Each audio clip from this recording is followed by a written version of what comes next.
दोस्तों आज हम एक इम्पोर्टेंट टॉपिक पे अगेन बात करेंगे। जैसे लास्ट वीक आप लोगों ने कई कंपनीज के पुराने डेटा फीड किए और वो डेटा से आपने समझने का प्रयास किया कि कंपनियों का बिजनेस, कंपनियों के प्रॉफिट्स किस प्रकार से बरस बीतते बीतते बढ़ते हैं। दोस्तों पास्ट देख के आप लोगों को अंदाजा आ सकता है कि जैसे पिछले 15-20 सालों में आप लोगों ने कंपनियों को बढ़ते हुए देखा, आने वाले 20 साल में आप क्या उम्मीद रख सकते हो? कैसे ग्रोथ मिलने पर कंपनियां छोटी से बड़ी होती है, बड़ी से जायंट बनती है।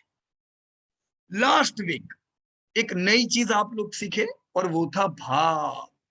दोस्तों पिछले डेढ़ एक महीने से आप लोग सीख रहे हो, पर दोस्तों अभी तक हमने कभी भी भाव यानी कि शेयर के प्राइस की चर्चा नहीं की थी। और ज्यादातर आप लोग सोचते होंगे कि हम लोग तो पीयूष भाई बरसों से शेयर बाजार में काम करते हैं और हम तो रोज भाव भाव खेलते हैं, और आपके वर्कशॉप में तो ये भाव की बात ही डेढ़ महीने बाद आ रही है। दोस्तों यही बहुत ही इंपॉर्टेंट बड़ा लेसन है कि कोई मायने नहीं रखता है लॉन्ग टर्म में आपने कहाँ खरीदा है, वो भाव कितना था। आज हम ही भूल गए कि हमने ब्रिटानिया 500 पे खरीदा था कि 200 पे खरीदा था, 150 पे खरीदा था कि 225 पे खरीदा था। वो सब प्राइस माइंड से निकल गई है। अगर हमने रिलैक्सो 100 रुपए पे लिए हुए, आज हम लोग वही रिलैक्सो को 1000 रुपए भी लेते हैं, क्योंकि उससे बेहतर चॉइस तो मिलनी चाहिए। दोस्तों प्राइस इंपॉर्टेंट है, लेकिन प्राइस से ज्यादा इंपॉर्टेंट है कंपनियां। जनरली हम लोग ने कई बार ये बात की है कि आप कोई भी कंपनियों को आप जब खरीदी करते हो, पोर्टफोलियो बनाते हो, अब बुरी कंपनी को सस्ता खरीदे उससे बेहतर है कि अच्छी कंपनियों को महंगा खरीदो। राइट? क्योंकि आप अच्छी कंपनियों को जब महंगे खरीदते हो तो भी आने वाले समय में कंपनी के ग्रोथ के कारण आपको पैसा मिलने ही वाला है। पर जब आप बुरी कंपनी सस्ते खरीदते हो तो और दलदल में फंसते जाते हो। तेजी के बाद तेजी आती जाएगी, पर वो बुरी कंपनियों को कोई बाहर नहीं निकालेगा। राइट? तो ये बड़े लेसन हमने कुछ पिछले समय में सीखे। चलिए दोस्तों और हम लोग आगे बढ़ते हैं। मैं सबसे पहले यहाँ पे जो टेस्ट एक्सरसाइज आपकी रिलैक्सो की थी उसमें आप लोगों को याद करा दूं कि अब तक जो आप लोगों ने सीखा दैट वाज सेल्स ग्रोथ, जो पैसा कमाने के लिए सबसे जरूरी है।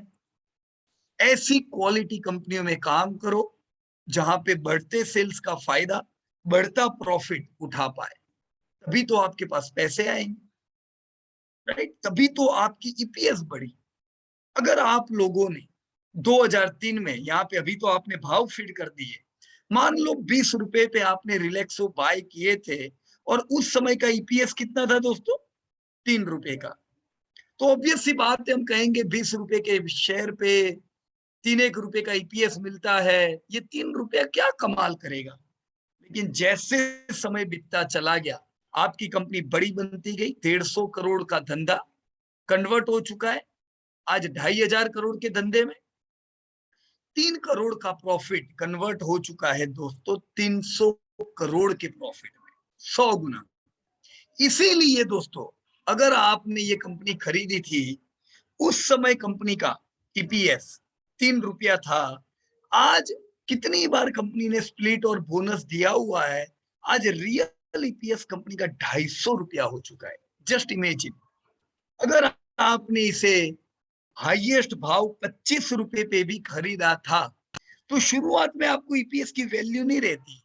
लेकिन जैसे जैसे समय बीता, कई तेजी कई मंदी आ गई, पर आपने पेशेंस रखा, तब जाके आपको 25 रुपए के निवेश पे आज 250 रुपया मिल रहा है।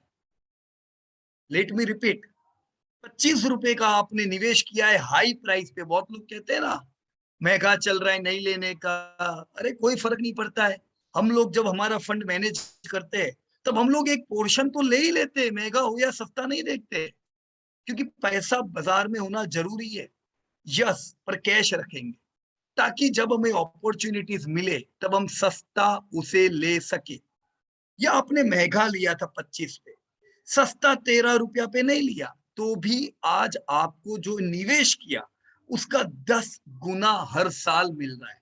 यानी अगर आपने लाख लगाया था, आप हर साल के 10 लाख रुपए पा रहे हो।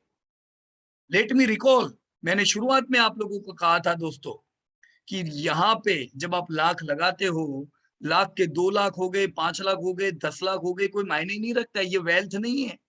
ये 10 लाख तो कल वापस 5 लाख हो जाएगा। This is not important. What is important that what are you earning after your investment?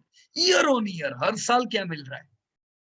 और ये मिल रहा है। मैंने कहा था आपको जितना लगाओ उतना हर साल मिलना चाहिए। ये आपको उतना नहीं मिल रहा है, 10 गुना हर साल मिल रहा है। This is wealth. अब आज अगर हमने यही कंपनी को 2010 में लिया हुआ है, क्या हम आज इसे बेच दे? What was the price? ये प्राइस है। आपने कोई भी प्राइस पे इसको इसको खरीदा, राइट? क्या फर्क पड़ा आपको? आज आपने जितना लगाया उतना तो आपको हर साल मिल रहा है। अगेन सेम थिंग, लाख लगाया, लाख अगर हर साल दे रहा है, बेचना चाहिए क्या इसको? अब ये जिंदगी भर मिलता जाएगा जब तक लोग इंडिया में जूते पहनेंगे, चप्पल पहनेंगे। इस पे फोकस करो। 90% ऑफ द इन्वेस्टर्स को ऑप्शंस में ही इंटरेस्ट है, क्योंकि उनको यही सिखाया गया है। जब एंट्री होती है, शुरुआती उनको सट्टा बना देते हैं, सीधे सीधा स्पेकुलेटिव माइंड कर देते हैं। जितने ज्यादा वीडियो देखेंगे इतने ज्यादा हम स्पेकुलेटिव हो जाएंगे, राइट? तो यही स्पेकुलेशन लोगों को डुबाता है दोस्तों। फोकस किधर करना है? लॉन्ग टर्म वेल्थ पे। स्पेकुलेशन करके ये मिल सकता था? नहीं मिल सकता था।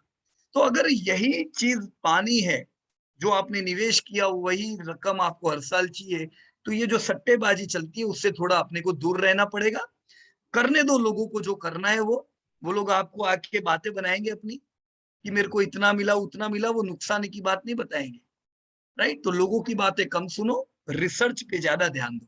ऑलराइट फ्रेंड्स, तो आप लोगों ने अभी तक ये चीज देखी। भाव को जब आपने अपने डेटा में डाला, देखो कितनी बार आपके शेयर आधे हुए हैं, गिरते जा रहे हैं, राइट? तो ये जब शेयर गिरते हैं हर साल, 25 का दूसरे साल 14, 14 का 40, 40 का 20, तो आधा होना, डबल होना, ये सब चीजों को मानना पड़ेगा कि दिस ऑल थिंग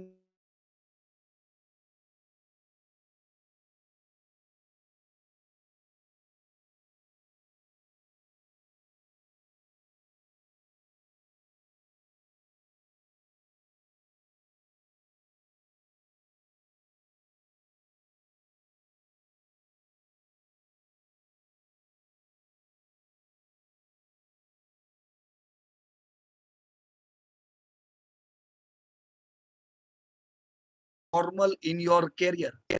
आपने आज से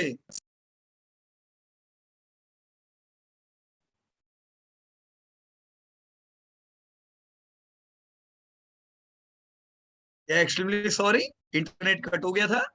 चिंतन भाई आज आउट ऑफ, आज बाहर के लोकेशन से मीटिंग कर रहा हूँ, तो किसी का फोन आया तो नेट कट हो गया था ना, तो ये थोड़ा आज लगता है हैरानगति होगी थोड़ी, राइट? चलो वापस से हम लोग कनेक्ट हो जाते हैं। या सो आई होप आप लोगों ने जब पूरे डेटा देखे, फंडामेंटल सीखे और उसको जब भाव से कंपेयर किया, तो जब पास्ट में ऐसा हुआ है कि कितनी बार आपके शेयर आधे हुए और कितनी बार डबल हुए, तो इसी से भविष्य को देखो। आने वाले 10-15 साल में भी ये सब चलता जाएगा, आधा होना, डबल होना। ये माया जाल में नहीं फंसना है। ये चीज पे फोकस रखना है कि मैं जो निवेश करूं उतना रुपया मेरे को हर साल मिलना चाहिए, एवरी ईयर। क्यूमुलेटिव इनकम चाहिए अपने को, not a single time income, right? और भाव बढ़ते जाएंगे, टूटते जाएंगे। So I hope in the same way majority of you all have done the homework. आप लोगों ने इसी प्रकार से भाव फीड किए होंगे, राइट? और अगर आपने भाव फीड किए होंगे तो आपकी भी आंखें खुली होगी। देखो बरसों पहले मैं खुद हमेशा यही फ्यूचर ऑप्शन सट्टे खेलता रहता था, मेरे को भी नहीं पता चलता था। पर मैंने जो वॉरेन बुफे की, द वॉरेन बुफे वे जो किताब मेरे हाथ में लगी, और मैंने उसको इसी प्रकार से रिसर्च किया। मैंने पहली बार लाइफ में प्राइस को इतनी डिटेल में देखने का प्रयास किया, और तब से जब प्राइस को फंडामेंटल से जोड़े तो बहुत सी चीज की क्लियरिटी हुई जो पहले नहीं होती थी, राइट?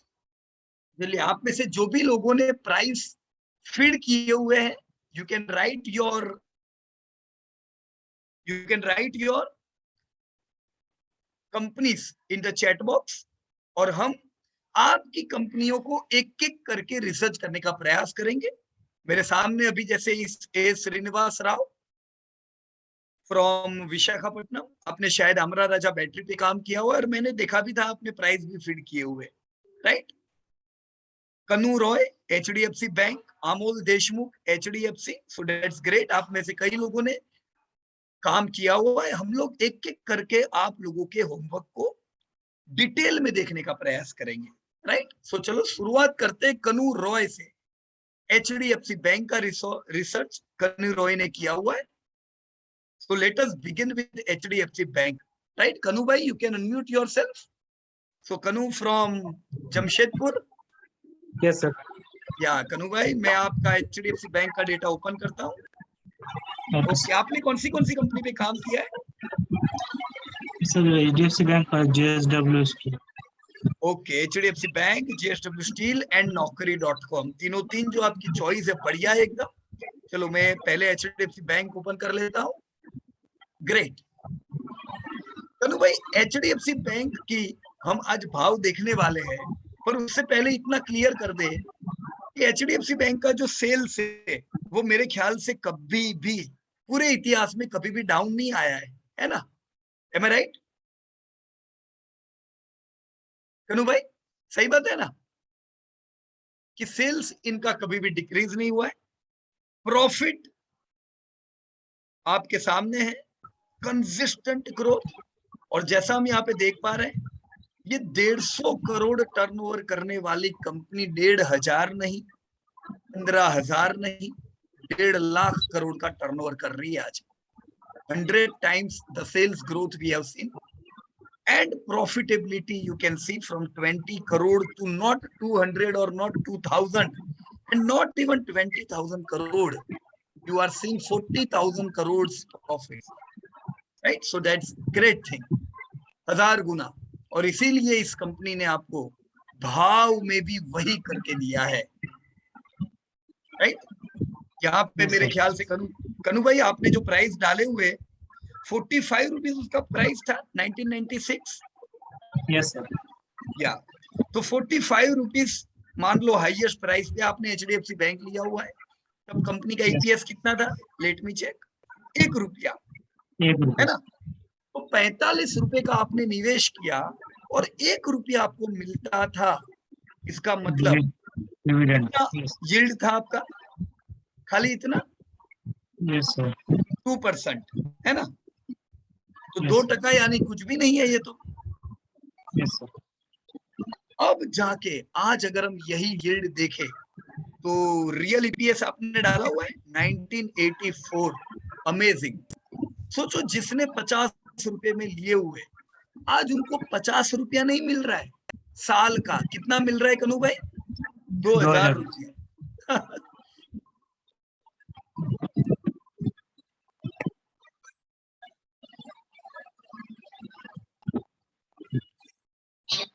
यानी कितना गुना इन्वेस्टमेंट के हिसाब से, या इन्वेस्टमेंट का कितना गुना हुआ?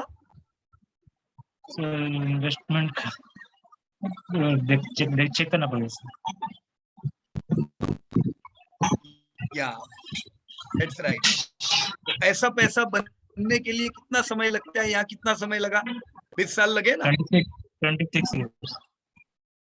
या इसी प्रकार से ध्यान रखने का, अगर हमें भी ऐसा तगड़ा पैसा बनाना है, समय देना जरूरी है, राइट। जो लोग सिखाते हैं कि आप समय दिए बगैर यहाँ पे करोड़पति हो जाओगे, 5,000 डालो 50,000 हो जाएगा कॉल का भाव, वो सब सिर्फ सट्टा सिखाते हैं, और सट्टा करने से कभी कोई पैसा नहीं कमाता है। ये हुआ बिजनेस टाइप थिंकिंग। यहाँ पे देखो कितना आसान था, आपने खाली शेयर लिए, अभी भूल गए। ये हर साल पैसा मिला है और मिलता रहेगा। This is wealth, right. Company के भाव कितनी बार गिरे कनु भाई?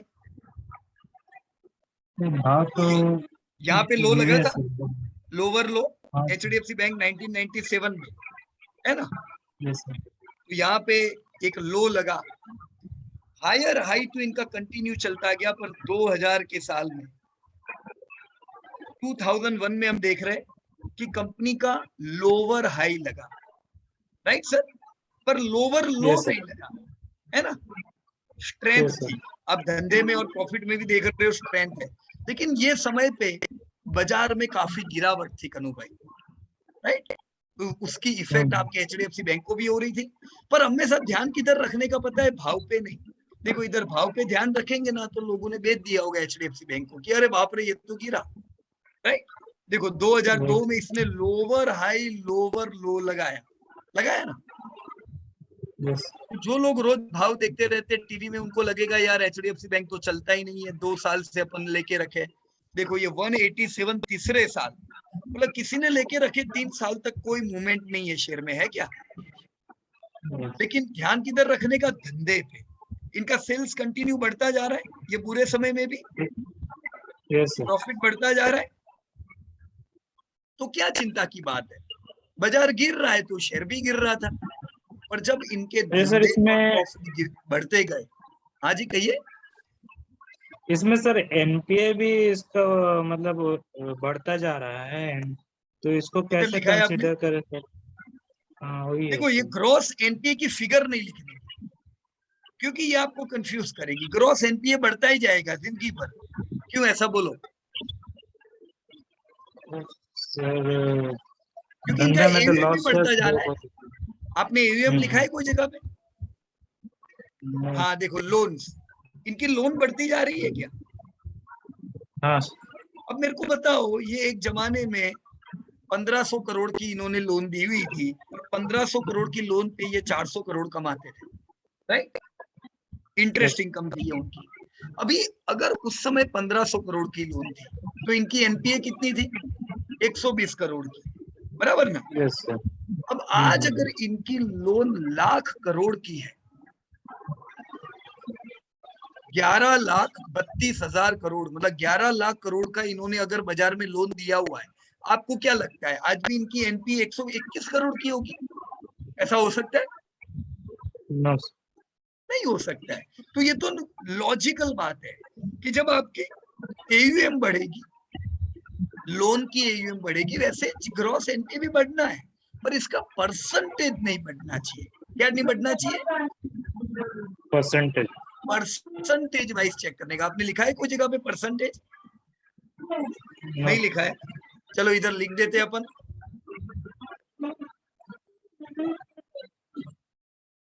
राइट। कैसे निकालेंगे? ये ग्रॉस एनपीए है और ये इनका टोटल एयूएम है। अच्छा यहाँ पे आपने टोटल एयूएम नहीं लिखा है, राइट, नहीं सर आएगा। करंट ईयर का नहीं मिल रहा है। अच्छा ओके, कोई बात नहीं। मैं यहाँ पे यूं ही एक फिगर के लिए लिख देता हूं कि ये साल का इनका 130 के आसपास होगा, बराबर है। ओके। पर फिर हम इसको प्रॉपर चेक कर लेंगे। देखो अभी जो इनका रिजल्ट आया ना, उसमें इनका एनपीए 1.2% के आसपास था, मतलब ये जो आपकी एयूएम की फिगर है वो बराबर है, राइट। ओके। अभी परसेंटेज वाइज इसको जरा चेक करो,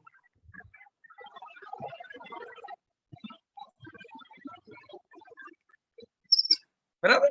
तो देखो यहाँ पे कुछ समय पे एनपीए बढ़ा था, बढ़ा है यहाँ पे ये समय पे। इनका वैसे नॉर्मल इतना रहता था, एक यहाँ पे बढ़ा था 2%, 1.5 से 2% हो गया। ये कौन सा समय है? 2009, आपको याद है? पूरा समय 7 से 14 का समय पूरा मंदी का समय था। 2007 से 2014 तक बाजार बिल्कुल चलता नहीं था, राइट। यस। मुश्किल दौर था, पर फिर भी एनपीए इतने ज्यादा नहीं थे इनके, 2% मतलब बराबर है। ओके,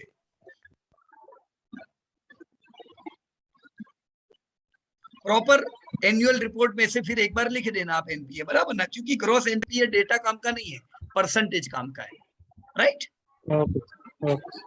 तो यहाँ पे हम देख रहे हैं कि कंपनी का जो भाव है यहाँ 3 बार बढ़ा नहीं है, कंटिन्यू 3 साल तक नहीं बढ़ा, पर इनके धंधे बढ़ते जा रहे हैं। सेल्स की वो समय सेल्स भी नहीं बढ़ रहा था, नहीं, सेल्स कंटिन्यूअसली बढ़ रहे थे, और प्रॉफिट बढ़ रहे कि प्रॉफिट नहीं बढ़ रहे? प्रॉफिट भी कंटिन्यूअस बढ़ रहे थे। तो सेल्स बढ़ रहा है, प्रॉफिट बढ़ रहा है, तो भाव की चिंता नहीं करने की। अगर सेल्स और प्रॉफिट बढ़ते जा रहे हैं तो भाव भी पीछे पीछे बढ़ेंगे। ये हो सकता है एक समय पे बाजार गिरा हुआ है तो आपके शेयर गिरेंगे सब, पर गिरते समय पे अगर आपको वेल्थ क्रिएटर चाहिए, ऐसी अच्छी कंपनियां लेनी है, तो ध्यान रखने का धंधों पे। जिनके धंधे बढ़ते जाए, प्रॉफिट बढ़ते जाए, ऐसी कंपनियों में कोई चिंता करने की नहीं। आप ऐसी कंपनियों को एवरेज कर सकते हो। पर लोग क्या करते पता है, कैसी कंपनियों को एवरेज करते? ना जिनके धंधे में ठिकाने हैं, ना प्रॉफिट में ठिकाने हैं। उनको लगता है आज भाव गिरा है, उठाओ इसको, एवरेज करो, ये कल चलेंगे। वो नहीं चलेंगे। जिनके धंधे और प्रॉफिट बढ़ नहीं रहे, उनमें एवरेज करेंगे तो जिंदगी में कभी चलने वाले नहीं। राइट? इनके Yes. सेल्स और प्रॉफिट बढ़ते चले गए। देखो यहाँ पे फिर क्या हुआ, 2004 में कंपनी का भाव क्या हो गया, 404 बढ़ गया।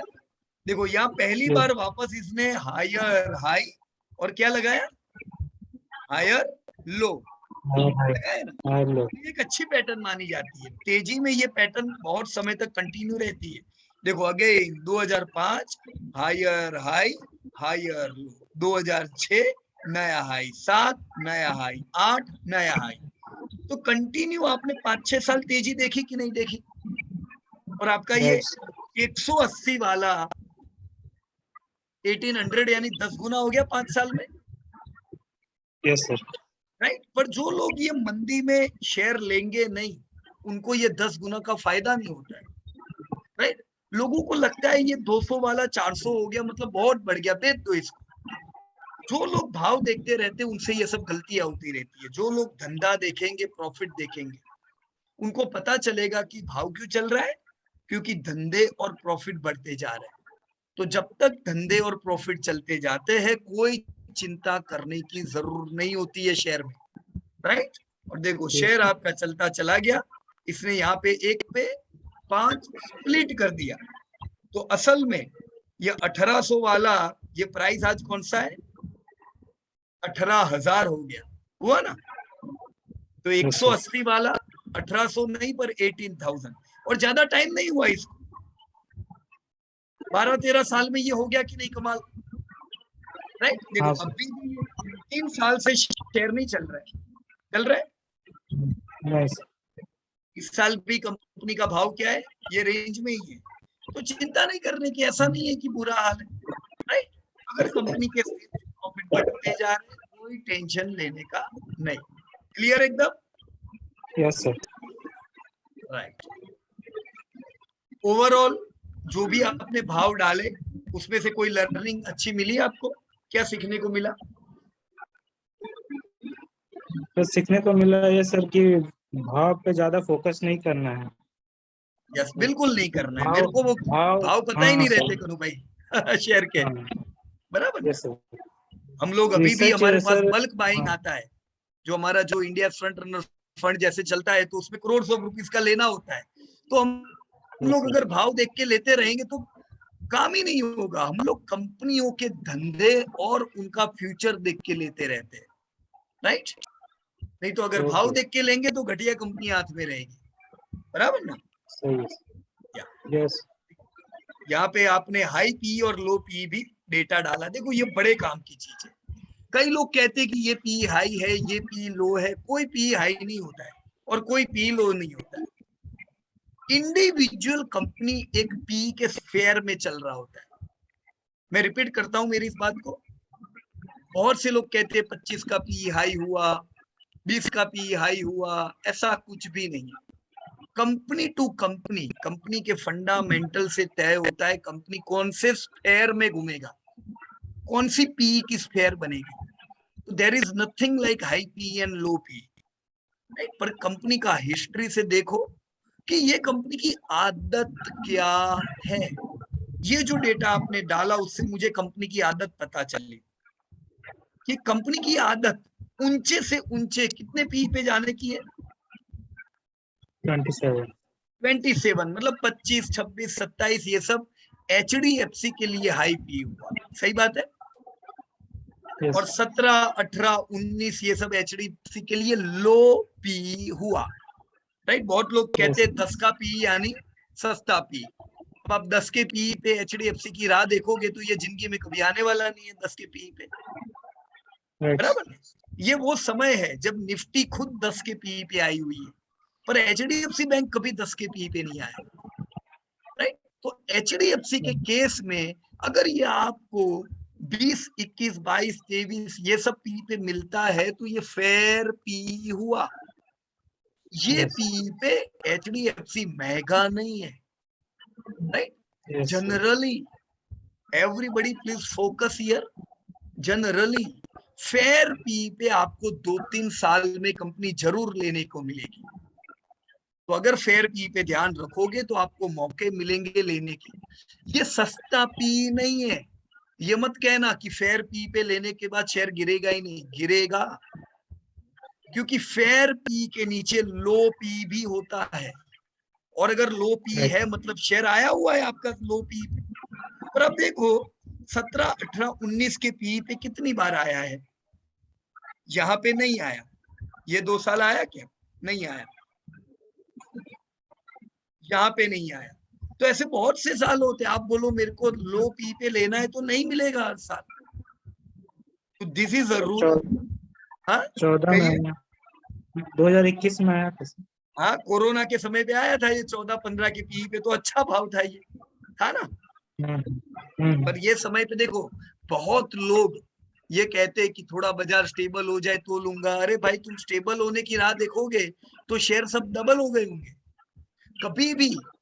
ये बहुत ही अच्छी वाक्य है जो मैं अभी बोलने वाला हूं, इस वाक्य को डायरी में लिख देने का, कि अगर मैं अच्छे भाव चाहता हूं तो मुझे बुरे न्यूज की आदत पड़नी पड़ेगी। मैं अच्छे समाचार पे अच्छे भाव नहीं देख पाऊंगा। जब अच्छे समाचार आ रहे होंगे, if you are looking for good news you will never have good price. If you want good price have the habit to listen bad news. बुरे बुरे जब समाचार आते रहेंगे तभी आपको अच्छे भाव मिलेंगे। तो कभी भी अच्छे भाव और अच्छे न्यूज का संगम नहीं होता है, ये हमेशा विपरीत होते हैं। हमारे दिमाग को हमेशा अच्छे न्यूज सुनने की आदत होती है, इसीलिए हमें सस्ते नहीं मिलते हैं शेयर, राइट। तो अगर शेयर को सस्ता लेना है तो कब लेने का कनु भाई? जब सर सब बेचे, सब मार्केट गिरे। समाचार बुरे आ रहे हो, है ना, यस सब बेच रहे हो, सब हाल बुरा हो, वो टाइम होता है जब न्यूज़पेपर में जिस दिन हेडलाइन आया कि कल इन्वेस्टरों ने 10 लाख करोड़ का नुकसान किया, हमारे लिए ये गुड न्यूज है। जो जो भी न्यूज लोगों के लिए बैड न्यूज है वो सब हमारे लिए गुड न्यूज है, क्योंकि आपके अच्छे शेयर सस्ते तभी मिलेंगे। Alright sir. पहले सर सुनते थे सर कि जब सब बेचे तब खरीदे, तो सर तभी कॉन्फिडेंस नहीं बनता था, डर लगता था। तो अभी सर आपका कोर्स करने के बाद एक अलग कॉन्फिडेंस बना है सर। राइट।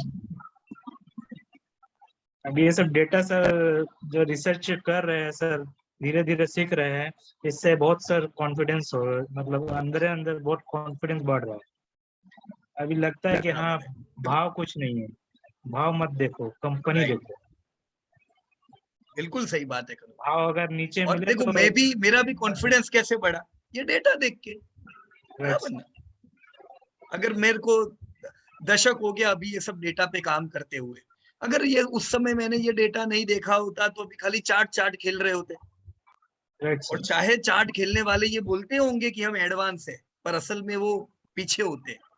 क्योंकि देखो चार्ट बुरे नहीं, हम लोग भी चार्ट सीखेंगे, लेकिन चार्ट पे आप दूसरों के एक्शन पे काम कर रहे हो। एडवांस लोगों ने एक्शन ले लिया है, हम उनका पीछा करते हैं। तो हम खुद क्यों ना एडवांस हो जाए, और ये फंडामेंटल आपको हमेशा एक स्टेप अहेड रखते हैं, बराबर है। सर मैंने टेक्निकल किया हुआ है लेकिन वो कॉन्फिडेंस नहीं था।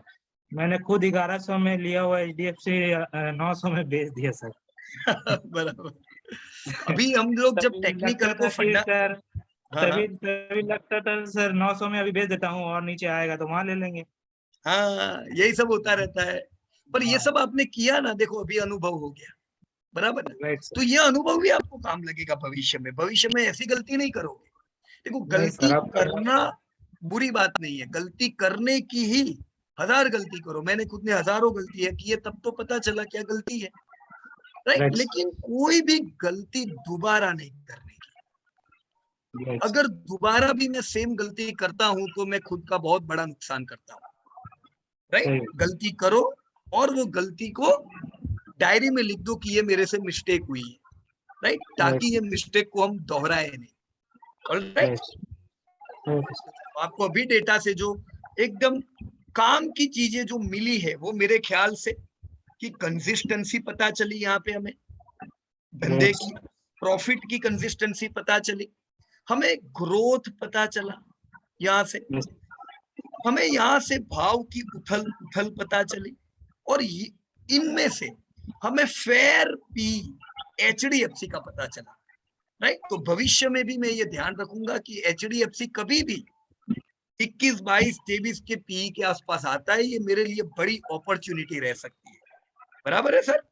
यस या थैंक यू। अभी लेटेस्ट, अभी कौन सा पी चल रहा है? देखो, अभी तो आपने लेटेस्ट 2022 के डेटा डाल दी, तो ये नीचे है 69 सर, का नीचे ईपीएस लेटेस्ट है, राइट? देखो, नीचे है अभी सर। अभी का प्राइस, आज का प्राइस के हिसाब से अगर हम देखें तो 1316 प्राइस है और आपका 69 ईपीएस है। कौन सा पी चल रहा है?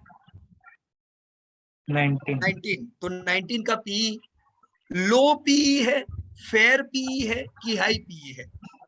सर, इंट्रिंसिक पी और लो पी के बीच में। हाँ, हमेशा तेजी में, this is also rule, everybody should write down in the diary. हमेशा तेजी में आप अपने शेयरों को फेयर पी और हाई पी के बीच में घूमता देखोगे। मंदी में, अभी बाजार गिर रहा है, ऐसे समय पे आप अपने शेयर को फेयर पी और लो पी के बीच में पाओगे, तो ये बड़ी अपॉर्चुनिटी होती है। जब भी शेयर फेयर पी और लो पी के बीच में होते, this are the greatest opportunity. और ऐसी एक अपॉर्चुनिटी आप लोगों के सामने आज भी है। Still we are buying. हमने पिछले 2 महीनों में जो हमारे पोर्टफोलियोज में बाय किए हुए, लेट मी डिस्क्लोज एवरीवन, हमने एचडीएफसी पे बैंक एक्यूमुलेट किए हैं, क्योंकि ये फेयर पी पे मिल रहा है, क्यों ना करे?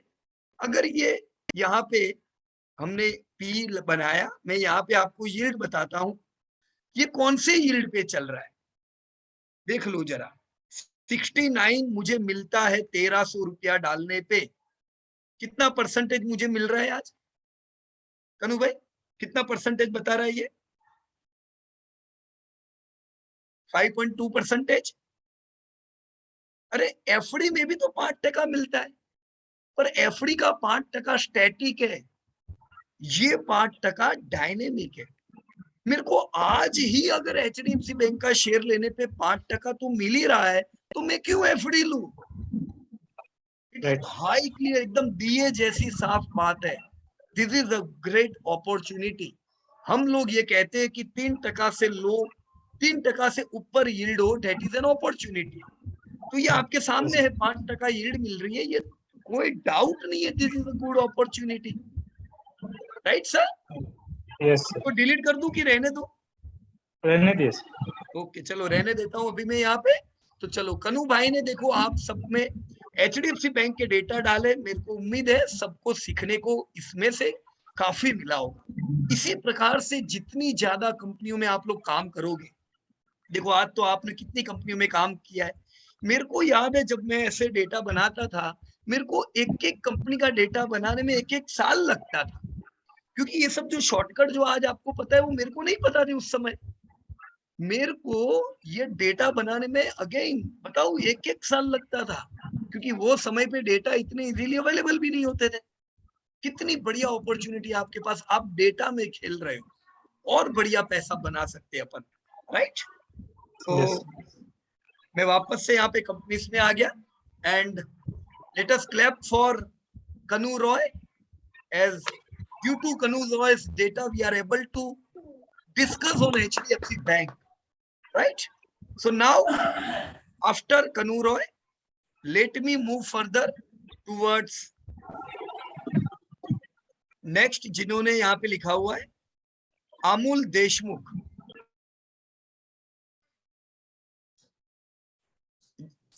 Very good evening sir. या गुड इवनिंग अमोल भाई, जस्ट अ मिनट, एक मिनट, जस्ट लेट मी चेक।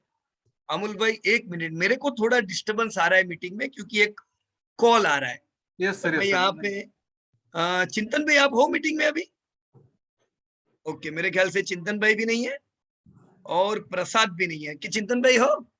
या एक खाली निलय को खाली कॉल कर दो ना, उसके कॉल बार बार आ रहे हैं ना, अपना मीटिंग मेरा बंद हो जाता है बार बार ना, उसको कुछ अर्जेंट काम होगा निलय को, राइट?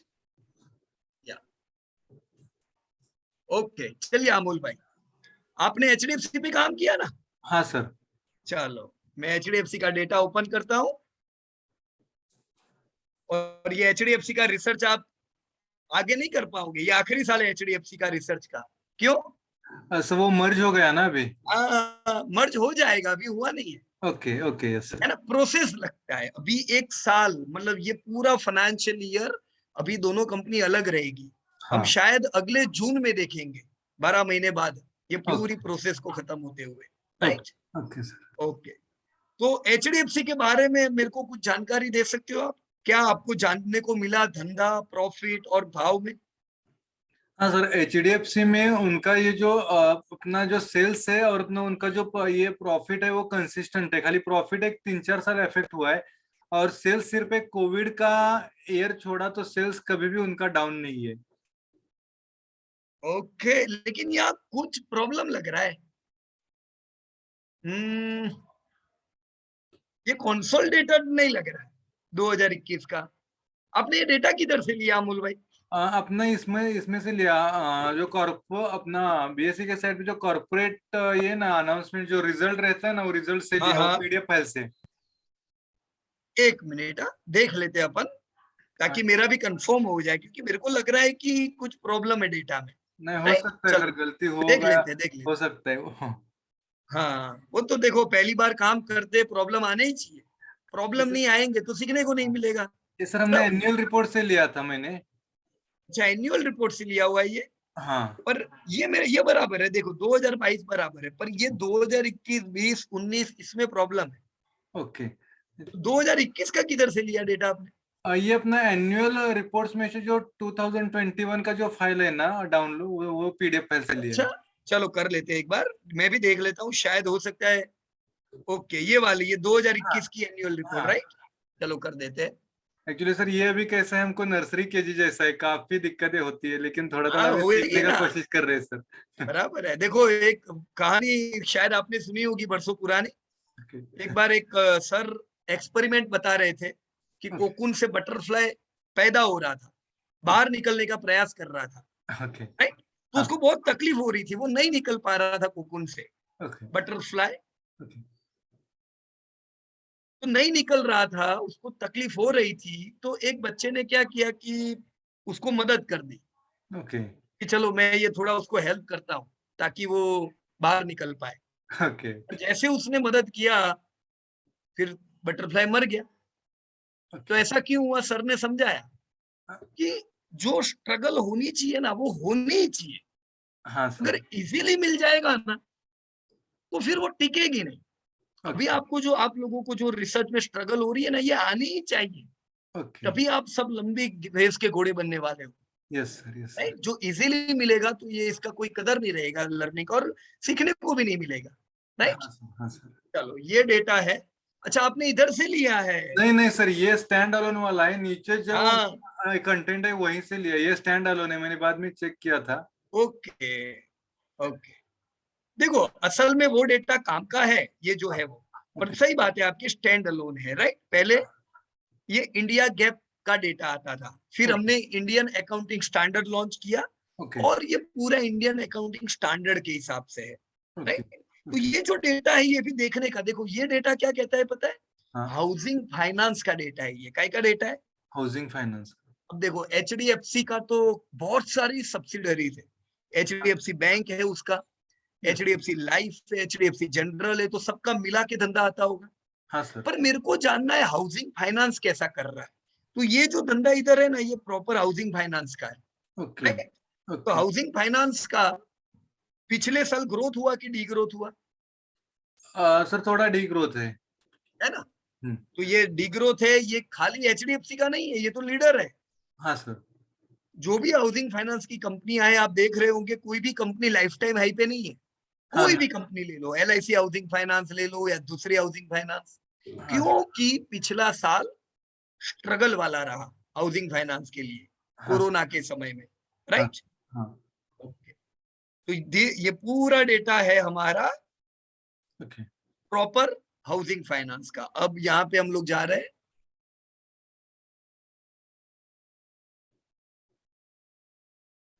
ओके, यहाँ कंसोलिडेटेड में गया 219, हाँ।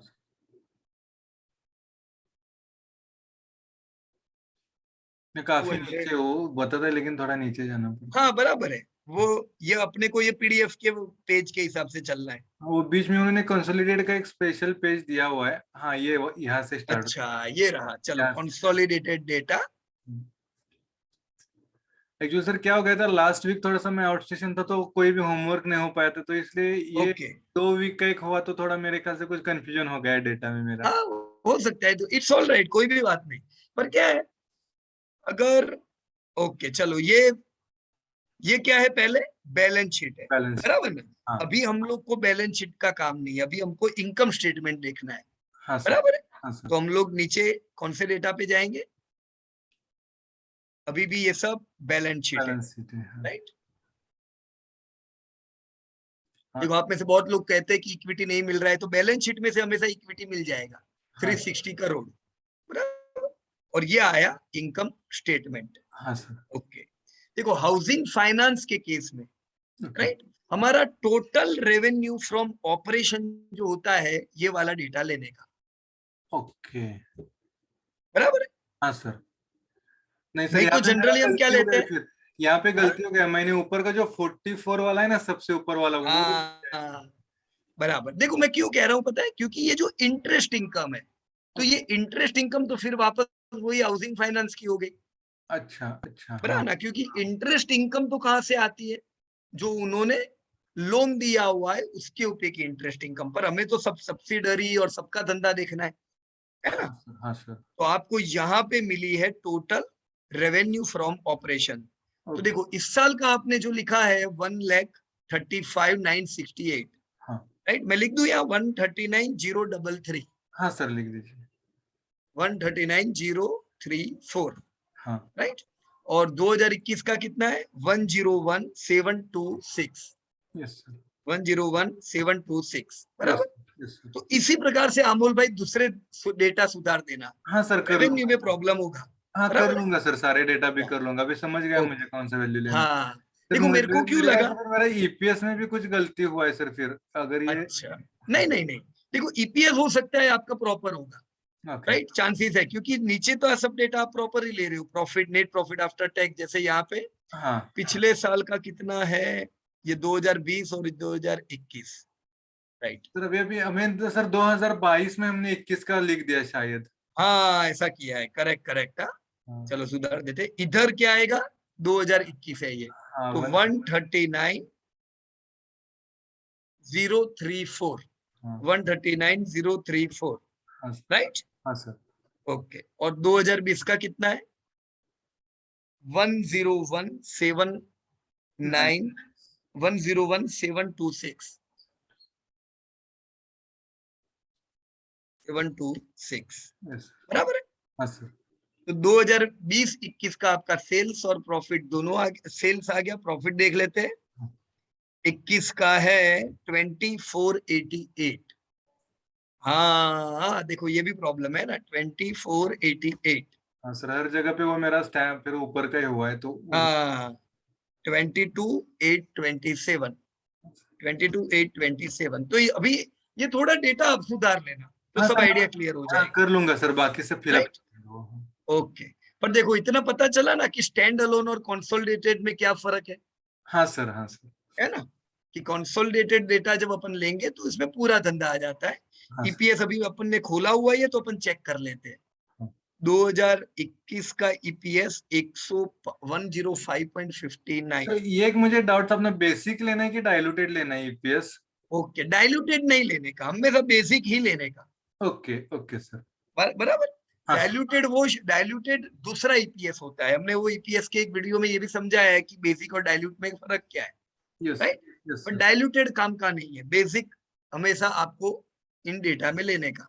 ठीक है सर। पिछले साल उससे पहले 124 था, राइट। 105 और 124 ईपीएस आपने सही लिया हुआ है, okay sir. Right. Okay sir. Okay, तो चलो अभी ये सब डेटा आप सुधार लोगे, उसके बाद हम लोग देखेंगे। हाँ पर सर। भाव आपने देखे, हाई और लो। हाँ देखिए सर। ओके, देखो अभी अगर हाई और लो देखे आपने, डेटा कब से लिया है, क्या बात है, बहुत लंबा हिस्ट्री लिया ना आपने तो। हाँ सर, जितना उधर मिला 1993, वो पूरा ले लिया सर मैंने। बहुत अच्छा किया, राइट। तो आपके जो भाव है, जस्ट सोचो 2900 का प्राइस, राइट, और ईपीएस कितना था वो जमाने का, ये रहा 6 रुपए का ईपीएस। जैसे यहाँ पे है 3000 का भाव, 1000 का भाव, 6 का ईपीएस, हाँ बराबर है, हाँ सर। राइट। भाव की गिरावट भी देखी यहाँ पे आपने, ये हाँ आपका भाव इतना कैसे हो गया, 2500 का 600। नहीं सर, इसमें क्या है सर, अगर एचडीएफसी का हम जो भाव कॉपी लिया था ना, उसमें 98 अपना जो है ना 98 99 99 2000 और 2000 2001 में कई महीने के डबल दो है। बार दिए। हाँ, ये इसमें नहीं, हर एक कंपनी में ऐसा दिया होगा, ओके। बराबर, हर हाँ। एक कंपनी में। ओके। तो आपका जो प्रॉपर डेटा जो है ना, वो हाँ। 2000 के बाद वाला डेटा है। क्योंकि सर आगे अगर हाँ, आप आगे थोड़ा जाएंगे तो वहां पे मैंने लिखा भी है मेरा डाउट, जो अगर ये पूरा यम कॉलम के पास जाएंगे ना, हाँ, तो वहां पे मैंने राइट। लिखा हुआ एक्चुअली।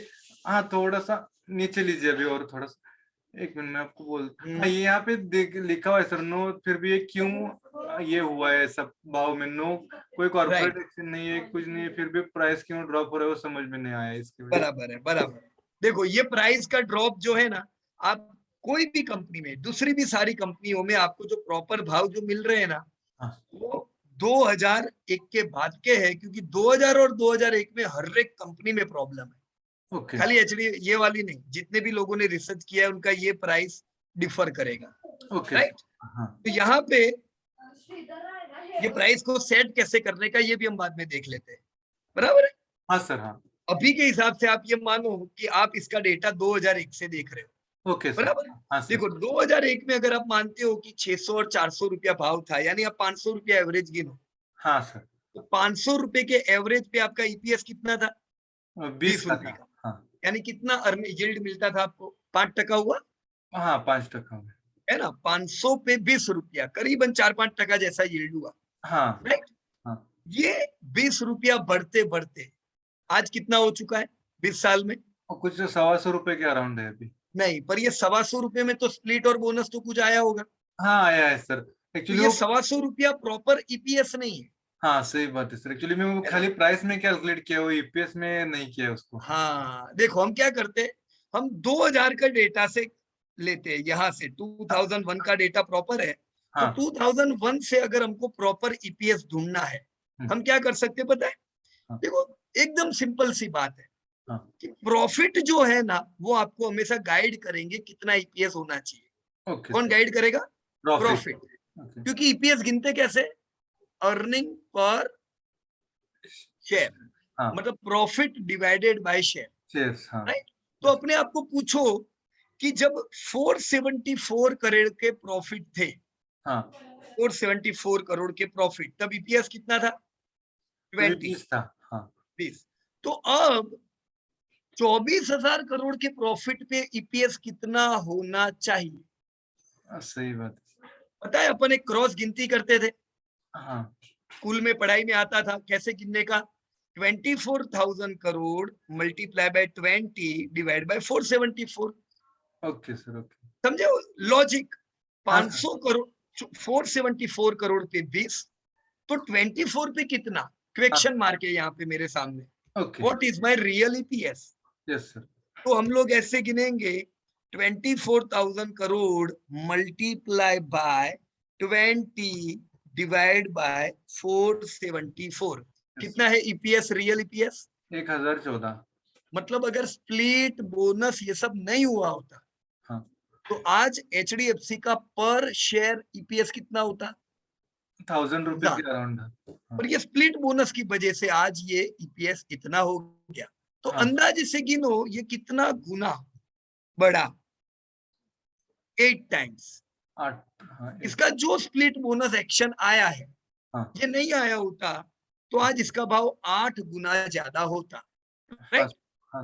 इसकी इफेक्ट मुझे भाव में देनी है, मैं कैसे दूंगा? रियल प्राइस आपने कितना गिना हुआ है? हायर प्राइसेस का मल्टीप्लाई 5 किया है ना, हाँ किया है सर। मल्टीप्लाई 8 कर दो, okay okay sir. Right? This is there real price. Yes. HDFC 2001 में 500 रुपए के एवरेज भाव पे चलता था और उसकी अर्निंग 20 रुपया थी, हाँ सर। राइट? अब मान लो आपके पास शेयर है, आपको ये शेयर 20 रुपया कमा के दे रहा है, हाँ। राइट? हाँ सर। कंपनी का धंधा 2500 करोड़ है, प्रॉफिट 500 करोड़ है। ओके। कंपनी अपने लोन को बढ़ाती गई, अपनी हाँ। सब्सिडरी बढ़ती गई और आज ये कंपनी जो 2500 करोड़ का धंधा करती थी, हाँ। ये आज कितने का धंधा कर रही है? ये 1,35,000 करोड़ का। 1,35,000 करोड़ का धंधा, 24,000 करोड़ का प्रॉफिट, हाँ। राइट? हाँ तो सर। ये धंधा 2500 करोड़ का करती थी पर आज प्रॉफिट 25,000 करोड़ का है, ओके। हाँ सर। राइट? 10। तो इसका आपके पास वो शेयर पड़ा हुआ है जो आपको 20 रुपए की अर्निंग देता था, हाँ। आज वही शेयर आपको अर्निंग कितनी दे रहा है? 1000 रुपये। 1000 रुपया। आपने कितने पे लिया हुआ है? 500 रुपए पे। हाँ सर। अब मेरे को बताओ, आपने 500 रुपया लगाया, 1 लाख रुपया लगाया, आपको साल का 2 लाख रुपया मिल रहा है, एम आई राइट? सही बात है सर। तो लोगों के लाख 2 लाख हो जाते, वो पार्टी की शुरुआत कर लेते। हाँ सर। लाख 2 लाख कोई खुशी की बात नहीं है, पर हाँ। अगर लाख के 2 लाख जिंदगी भर मिले, हर साल मिले, हाँ। तो हम रिटायर हो सकते हैं कि नहीं? हाँ सर, हो सकते हैं। इसी को कहते हैं रिटायर यंग, रिटायर रिच। हाँ एक सर। बार पैसा लगाओ, जिंदगी भर की वेल्थ क्रिएट करो, हाँ राइट? सर। हाँ ये सर। भाव का कोई लेना देना ही नहीं है। अगर एचडीएफसी अनलिस्टेड हो गई होती तो हाँ। भी ये पैसा आपको मिलता, हाँ सर। राइट? हाँ। अगर आपका 20 रुपए कमाई वाला शेयर 500 चल रहा था, हाँ। आज आज मान लो कंपनी के आपको 1000 रुपए कमाई दे रही है, हाँ। आज क्या इसका भाव 500 रुपया हो सकता है? नहीं नहीं सर। अगर ये 500 की कमाई पे 1000 देगा तो पूरी दुनिया टूट पड़ेगी इसके ऊपर। हाँ सर। मैं आपको बोलता हूँ अमोल भाई, मेरे को लाख दो, मैं हाँ। आपको हर साल 2 लाख दूंगा, हाँ। राइट? तो ये तो एकदम अजीबोगरीब बात हो गई। तो शेयर हाँ। के भाव क्यों बढ़ते, समझ में आया? हाँ सर। अर्निंग के वजह से। हाँ सर। ऐसा हो ही नहीं सकता है कि आपके प्रॉफिट बढ़ रहे हैं पर भाव नहीं बढ़ रहे, ऐसा कैसे? लॉजिकल पॉसिबल ही नहीं है, हाँ नहीं है सर, सही बात। राइट? तो कोई भाव देखने की जरूर नहीं है। हाँ। अगर भविष्य में आप चाहते हो हाँ। कि आप लाख इन्वेस्ट करो और 2 लाख हर साल मिले, तो ऐसी कंपनियां ढूंढो जिनके धंधे और प्रॉफिट बढ़ते जाए। हाँ। क्लियर एकदम? हाँ सर। राइट? कोई सट्टेबाजी करने की जरूर नहीं। नहीं है यहाँ पे, है हाँ। क्या जरूर अपने को इधर? नहीं नहीं सर। नहीं है। अभी यहाँ पे पी आपको नहीं पता चलेगा क्योंकि हाँ। ये ईपीएस और सब रॉन्ग है, हाँ सर। बराबर ना? हाँ। पर मैं अगर एक समय पे मान लेता हूँ कि आपका ये पी सही है, हाँ। राइट? तो हाँ। मेरे को ये जानना चाहिए कि फेयर पी एचडीएफसी का 22 का है, हाँ। Fair P. हाँ। तो जब भी एचडीएफसी 22 के पी पे आता है, वो सस्ता नहीं है हाँ। पर महंगा भी नहीं है, ओके। वो ओके। एवरेज प्राइस है, ओके सर। हाँ। राइट? अब सस्ता लेने को कितनी बार मिलता है पता है? हाँ। शेयर मुश्किल से 9-10 साल में 1-2 बार सस्ता होगा। ओके। तो ओके। आपको वैसी भी अपॉर्चुनिटी मिलेगी जब हाँ। सब शेयर सस्ते मिलेंगे, यस। पर ऐसी अपॉर्चुनिटी 9-10 साल में एक बार मिलती है, ओके सर। बराबर है? हाँ सर। वॉरेन बुफे साहब जो कहते हैं ना हाँ। कि सस्ता लो, तो उनकी आदत है, अभी उनको इतनी बार मार पड़ी है कि हाँ। वो सीख गए हैं कि मेरे को 9-10 साल में ही बाहर आने का अपनी बिल से और सही। माल लूंगा। पर ओके। अभी हम लोग ये सोचेंगे कि मैं 9-10 साल में एक बार लूंगा, हम शुरुआत नहीं कर सकते। हाँ सही बात। शुरुआत कर देनी पड़ेगी एक बार आपको, हाँ हाँ हाँ। राइट। फिर प्रिपेयर हो जाने का कि जब तेजी चल रही हो बाजू में हो जाओ, जब तेजी हो तब गोल्ड और एफडी में इन्वेस्ट करो, ओके ताकि मंदी में आपके पास पैसे रहे, क्योंकि 9-10 साल में बड़ी मंदी आने ही वाली होती है। Okay okay. क्लियर एकदम? हाँ सर। ओके, तो वंडरफुल। यहाँ पे आपने एचडीएफसी पे काम किया तो काफी आइडियाज क्लियर हुई, तो सर राइट। मेरे इसमें एक दो डाउट्स है सर अभी। हाँ करो, क्लियर बोलो।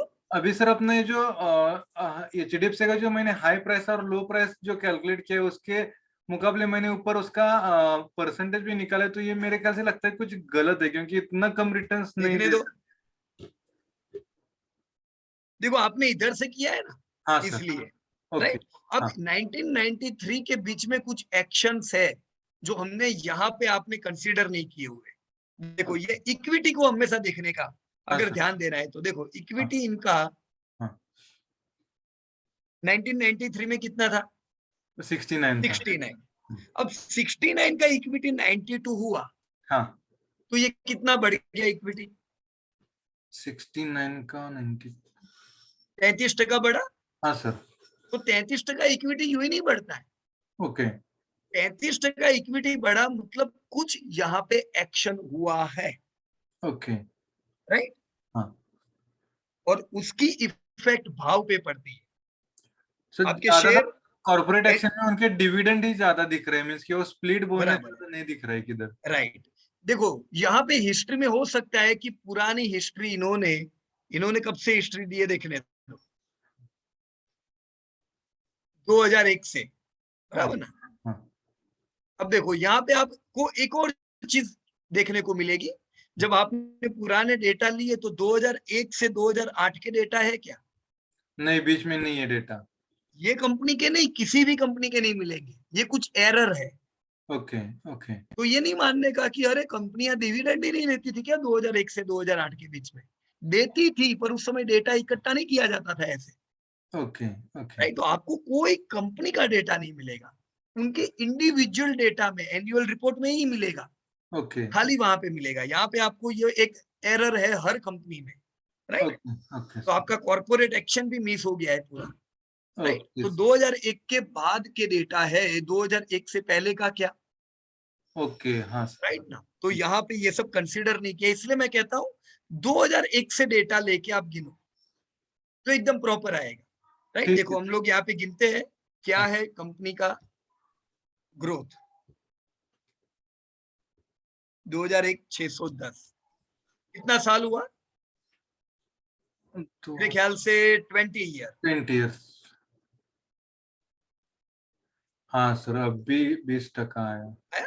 Yes sir yes sir. Right.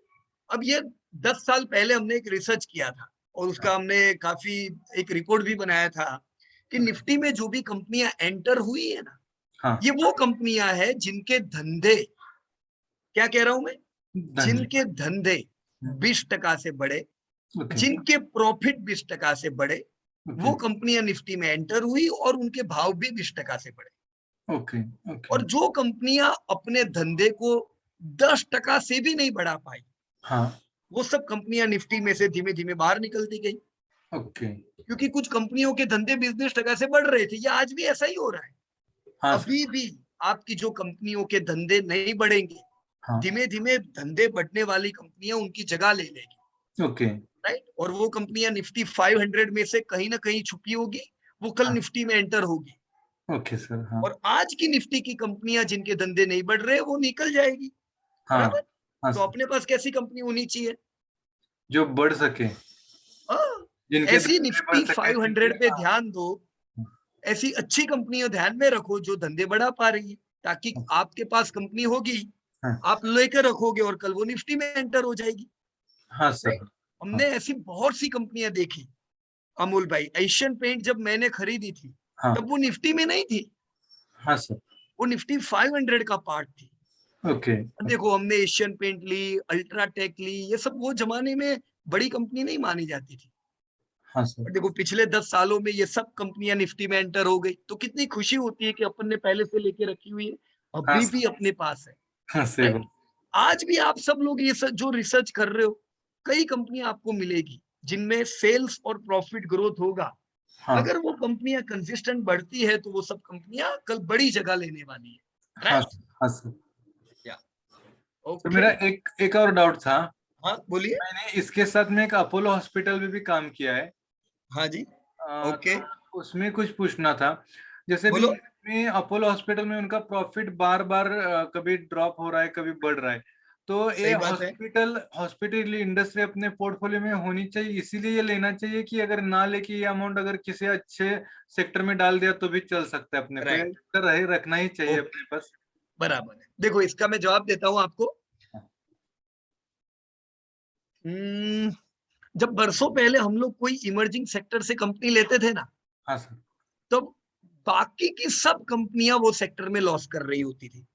हाँ सर। जैसे जब हमने कजारिया सेरामिक लिया, उस समय सेरा और कजारिया प्रॉफिट करती थी, बाकी सब लॉस करती थी। हाँ सर। और उनके भी प्रॉफिट ऐसे ही थे जैसे आज आप अपोलो हॉस्पिटल के देख रहे हो, हाँ कम मार्जिन थे उनके। हाँ। और जैसे धीमे धीमे बाजार खुलता चला गया, ओके। आज वो सब कंपनियां सेटल हो गई, अच्छे मार्जिन है, हाँ तो सर। लोगों को आज वो पसंद आती है, ओके राइट? सर। पर उनका वो जमाना भी देखना चाहिए जब उनके मार्जिन कम थे, हाँ सर। हाँ राइट? हमने जब बालकृष्ण इंडस्ट्री ली, उनके भी मार्जिन ऐसे थे, पर हाँ। बाकी सब टायर लॉस करते थे, खाली एमआरएफ और बालकृष्ण प्रॉफिट करती थी। हाँ सर। अब हॉस्पिटल में कोई हॉस्पिटल नहीं है जो प्रॉफिट कर रहा है, ओके सिवाय अपोलो हॉस्पिटल। ओके। ओके। सब लॉस कर रहे हैं, यस और सर। उसमें एक लौती अपोलो हॉस्पिटल प्रॉफिट कर रही है। हाँ पर सर। देखो, ये कंसिस्टेंट प्रॉफिट तो नहीं है, हाँ। राइट? पर हम इसको जब टीसीएस के साथ बैलेंस करते हैं ना, तो आपको लगेगा यार ये घटिया कंपनी है। अच्छा सर। पर इसको आपको किसके साथ कंपेयर करना चाहिए? इसी के सेक्टर के कंपनी के साथ। हाँ, तो दूसरी तो कोई हॉस्पिटल है ही नहीं जो प्रॉफिट कर रही है ऐसा। तो ऐसे में अगर एक हॉस्पिटल ऐसी है हाँ। जो कम से कम बुरे समय में भी, देखो इन्होंने कभी भी 25 साल में लॉस किया है क्या? नहीं नहीं किया सर।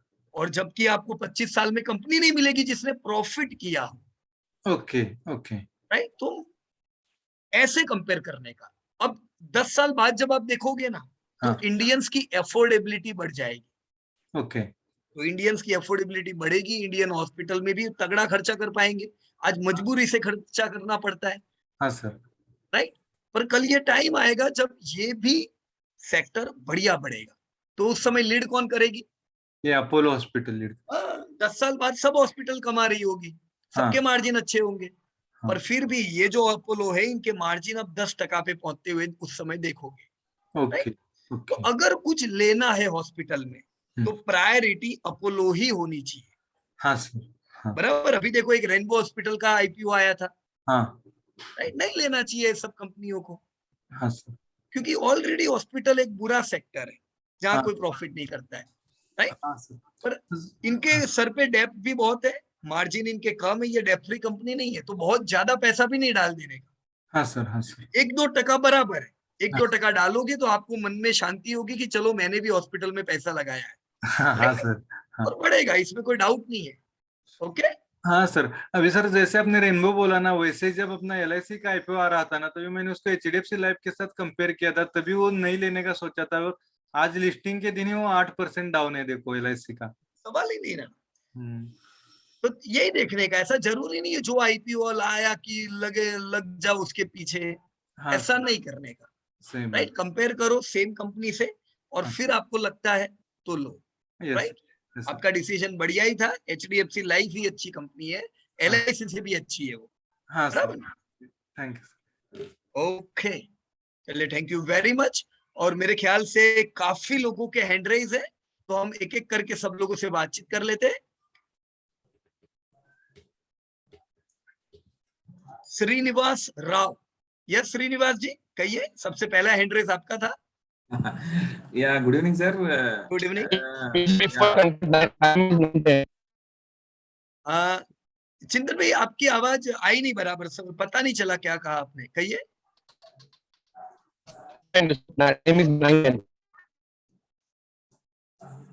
एक और बार चिंतन भाई, मेरा इंटरनेट ऐसा है कि आपके वहां से आवाज नहीं आ रहा है। But time is just 9:10. Just to okay okay, yes yes yes, मेरे को लगता है अभी ये जितने हैंड रेस है ना उनसे बात होने में टाइम हो जाएगा चलो, लेकिन हैंड रेस से सीखने को बहुत मिलता है, बराबर ना? या यस, कहिए Srinivas ji. Yes Aja, sir, as far as what is it, remaining what is industries are concerned, we are Yeah. taking but, sales revenue from operations. या Same thing has to be continued even for this investment companies, banks, and all these things, or shall we need No, to no, take no, the Srinivas ji, just we discussed in previous company that Mr. Amol Deshmukh have taken in the case of HDFC just revenue from operation, right? Yeah. We have to take total income in that case, right? So whenever you are researching bank or finance companies, right, holding there are companies? other type of income also, so you should include those income also, Okay. right, sir? Yeah, well, that is the basic this one, sir. When I'm Yeah. what is it, seeing this all the industries, Yeah. so especially this investment companies and holding companies, banks, Yeah. insurance, all these things, there we have to take the total income. Yeah, absolutely. Now see, holding company is different thing. Yeah. Holding company get profit from the companies where they have invested. Yes, So sir. Yes, sir. so in the case of holding company, the revenue which you are looking for is actually profit of all the companies, Yes, yes, right? yes. Yeah. So in the case of holding company, yes, definitely take total income. And even in the case of banking, because the banking, all the banks even invest in RBI, right? Yes, Their sir. funds are deposited in RBI. So the total other income they are also getting from other sources also. Yeah. Right? So finance and banking, total income. Ah. Do remember that manufacturing companies, in the case of manufacturing companies, we should take revenue from operation. Okay? Manufacturing or service.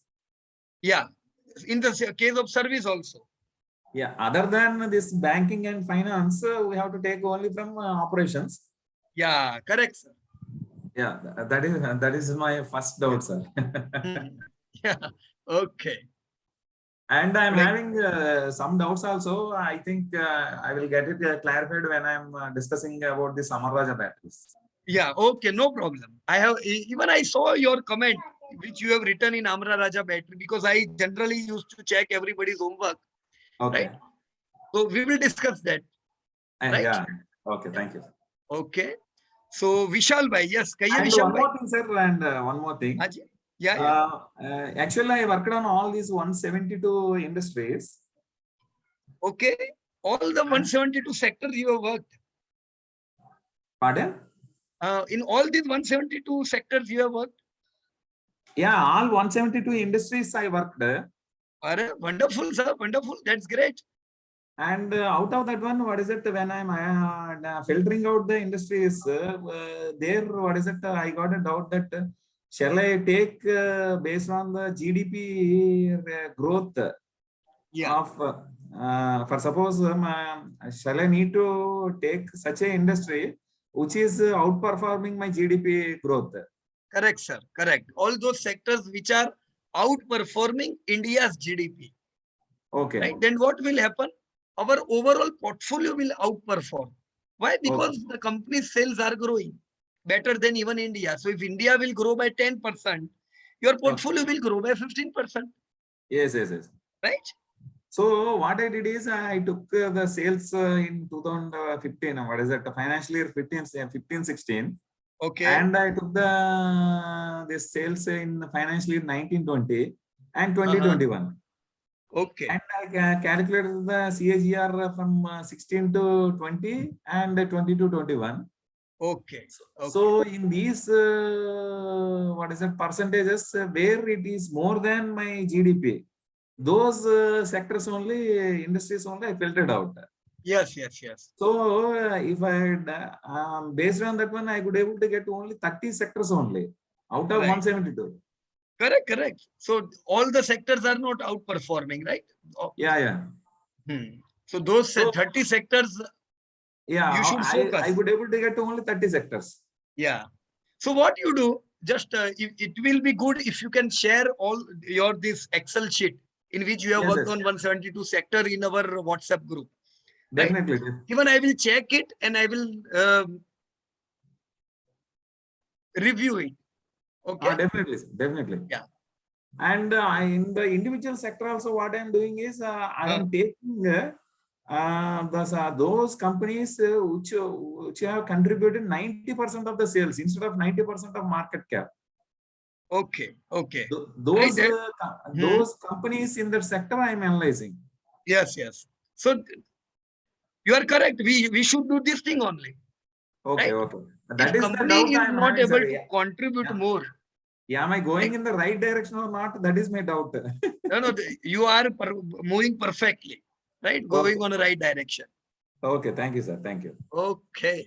So that's great. And I will like if everyone can clap for Mr. Srinivas, as he have worked on 172 sectors. So that's great thing. And in such a short period of time, it's really hard to work on all these sectors, but it's wonderful, right? So thank you very much. And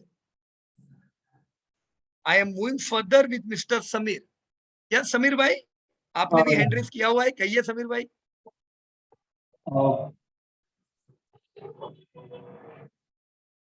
good evening sir. कहिए समीर जी. या good evening sir.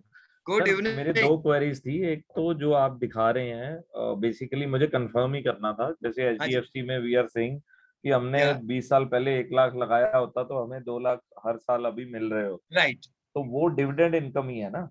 नहीं, dividend income नहीं है, EPS है. नहीं, वो कैसे मिलेगा फिर हमें, मतलब? ओके, देखो आपको, हाँ, आपको आज अगर 100 रुपीज मिल रहा है कोई भी कंपनी में से, राइट, फॉर एग्जांपल इधर 100 रुपीज, ये आपकी ईपीएस यानी ये आपकी इस साल की अर्निंग हुई, ये आपको मिला. अब ये आपको कैसे मिला ये सवाल है.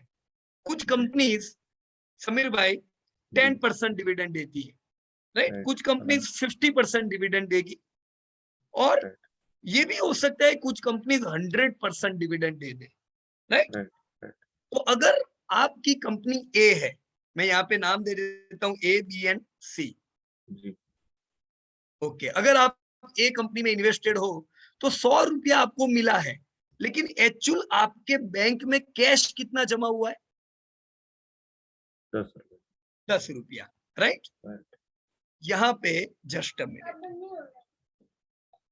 ईपीएस का 10%, या ईपीएस का 10, मतलब आपने आपके बैंक में कैश जमा हुआ 10 रुपीज, बी के केस में आपके बैंक में 50 रुपीज जमा हुआ, सी केस में आपके बैंक में 100 रुपीज जमा हुआ, राइट. अब अगर आपके बैंक में 10, 50 और 100 जमा हुआ, पर इसका मतलब ये है कि ये 100 जिसमें जमा हुआ वो कंपनी ने ज्यादा कमाई की है. कमाई तो आपकी एक ही है, कितनी है? 100 कमाई सेम है 100, पर अलग अलग कंपनी आपको अलग अलग कैश बोनस देती है. जो डिविडेंड है ना, उसको दूसरा नाम क्या है? कैश बोनस है, डिविडेंड ही है. या ये आपके बैंक में डिविडेंड जमा हुआ. तो बाकी का रुपया कितना बचा इधर? 100 में से 90 बचा. हाँ, ये 90 बचा ना. हाँ. तो ये 90 रुपए का क्या हुआ? अगर हम कहते हैं कि ये भी आपका है, तो ये किधर गया? यहाँ पे तो आपका कुछ भी पैसा बचा नहीं. कहाँ पे लगाया सर? कंपनी आगे ग्रोथ के लिए लगाएगी कैपिटल, कैपेक्स वगैरह में, या देखो, कंपनी अपने रिजर्व में रखती है, एसेट्स में जमा होता है, राइट. अब वो जो एसेट भी है वो किसकी है? वो सब हमारी हुई, शेयर होल्डर की है. मैं यहाँ पे लिखता हूँ, उसे बुक वैल्यू कहते हैं. टोटल एसेट जो हुई वो तो कंपनी की हुई, पर मेरे को गिनना है मेरे हिस्से की एसेट कितनी है. तो मैं कैसे गिनता हूँ? Book value, right. अब जो कंपनी ने आपको 100 रुपए की कमाई में से खाली 10 रुपए आपके बैंक में जमा किया, राइट, उसकी बुक वैल्यू में कितना जमा हुआ? 90 रुपए. 90. ये कंपनी ने 100 बैंक में दे दिया, तो उसकी बुक वैल्यू में कितना जमा हुआ? 0. तो अब यहाँ पे प्राइस पे क्या इफेक्ट आएगी पता है? ये जो कंपनी है ए, इसकी प्राइस में 90 की इफेक्ट डायरेक्ट आनी चाहिए. बढ़ और जाए। ये कंपनी में जीरो इफेक्ट आएगी, जी राइट। अब इसकी लॉन्ग टर्म में इफेक्ट ये आती है कि हर साल ये कंपनी बिल्कुल ही बचाती नहीं है, पूरा पैसा डिविडेंड में बांट देती है। देखो ये भी प्राइस हमारे नहीं लिए अच्छी बढ़ेगा। बात हुई कि मेरे बट जेब में पैसा आ गया, पर उसका भाव नहीं बढ़ेगा सर। सनोफी है जैसे, हाँ, ज्यादा डिविडेंड देते हैं। बहुत डिविडेंड दे दिया उन लोगों ने। अब वो भी 80% डिविडेंड देती है जैसे जनरली बरसों से, तो जी। 20% तो जमा होता है उनके केस में, राइट। यहाँ पे 80 आया, तो सर ये 20 हमेशा रुपीज का, 80% ऑफ ईपीएस ही रहेगा, हाँ जो ईपीएस हुआ, ईपीएस उनका ईयरली ईपीएस चला। Yes yes correct. उनका जो ईपीएस है उसका 80% इन्होंने डिविडेंड डिस्ट्रीब्यूट किया, जी राइट।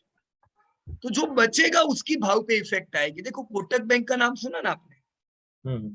कोटक बैंक ये 10 वाले में आती है, हाँ वो बिल्कुल ज्यादा डिविडेंड डिस्ट्रीब्यूट नहीं करती है, उसकी बहुत ग्रोथ कम अच्छी करती है, इनफैक्ट 5 करती होगी शायद। जी। तो उसका भाव में जबरदस्त इफेक्ट आता है। मतलब कोटक बैंक ने एचडीएफसी बैंक से ज्यादा कमा के दिया है भाव में, प्राइस से अगर अपन देखें तो, जी राइट। पर एचडीएफसी बैंक ने क्या किया है, कैश डिविडेंड बहुत दिया है, मतलब वो 50-50% डिविडेंड देती रहती है, जी राइट। तो एचडीएफसी बैंक का 1 लाख का भाव करोड़ हो गया है, पर कोटक का उससे भी ज्यादा हुआ है। क्यों? क्योंकि आपको कैश कुछ मिला ही नहीं।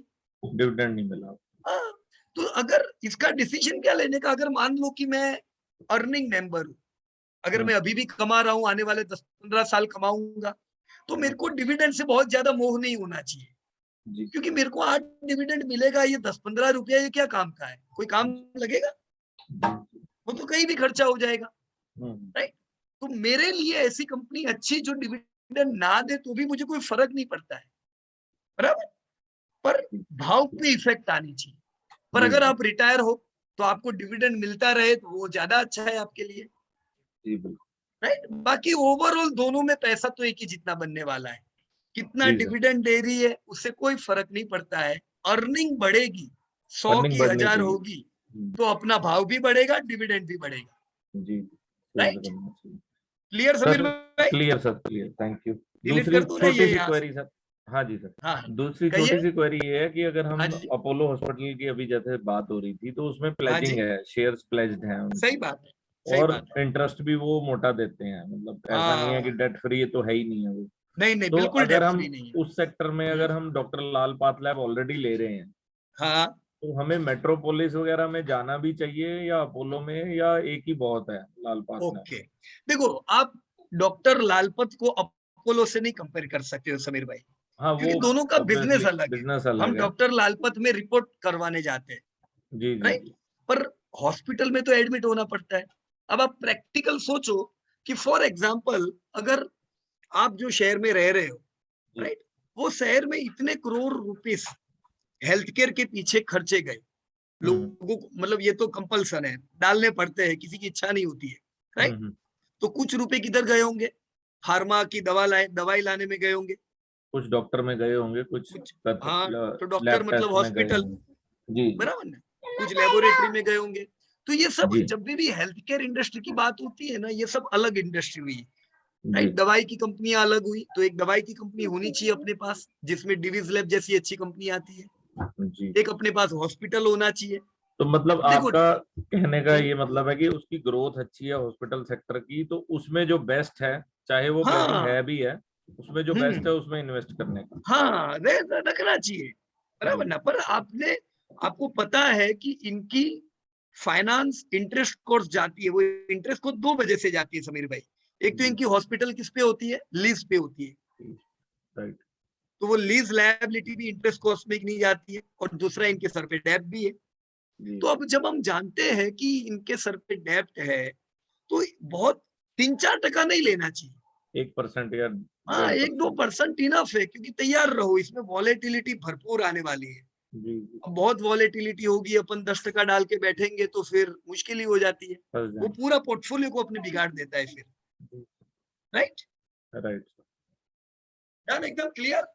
क्लियर सर, क्लियर, या, थैंक यू। ओके, तो थैंक यू वेरी मच। और हमने, सर आपने विशाल बोल रहा हूँ, आपने हाँ, हैंड लोअर कर दिया लेकिन डिस्कशन नहीं हुआ हमारा। अरे हाँ विशाल भाई, भूल गए, राइट, चलो अच्छा है आपने बोला। कहिए विशाल भाई। यस एक तो ये क्वेरी था कि एचडीएफसी में हमने देखा कि प्रीवियसली इक्विटी इंक्रीज हुआ, लेकिन उस टाइम पे कॉर्पोरेट एक्शन नहीं था। नहीं नहीं था, ऐसा नहीं है। एचडीएफसी हमको पता नहीं है क्या कॉर्पोरेट एक्शन हुआ, क्योंकि यहाँ पे 2001 के पहले के डेटा नहीं है।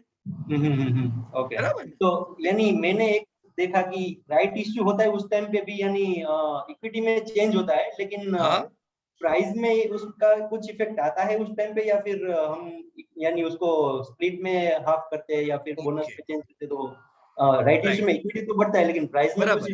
इफेक्ट आता है उस टाइम पे। देखो बहुत अच्छा क्वेश्चन पूछा है विशाल भाई ने, राइट। आपका क्वेश्चन बहुत ही अच्छा है।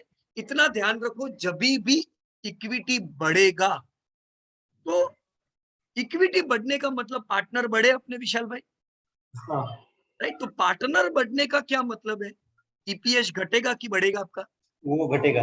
घटेगा। तो अगर ईपीएस घटेगा तो उसकी इफेक्ट किस पे आएगी? प्राइस पे आएगी ही। जब भी राइट इशू आएगा, राइट, तो राइट इशू में जितने पार्टनर बढ़ेंगे उसकी जो इफेक्ट ईपीएस पे पड़ती है, दो चीज पे पड़ती है। अभी हमने जब समीर भाई से बात की तो हमने एक ईपीएस की बात की, ईपीएस के साथ दूसरा क्या देखा? Book value. बुक वैल्यू देखा ना, बुक वैल्यू। तो बुक वैल्यू भी तो घटेगी ना।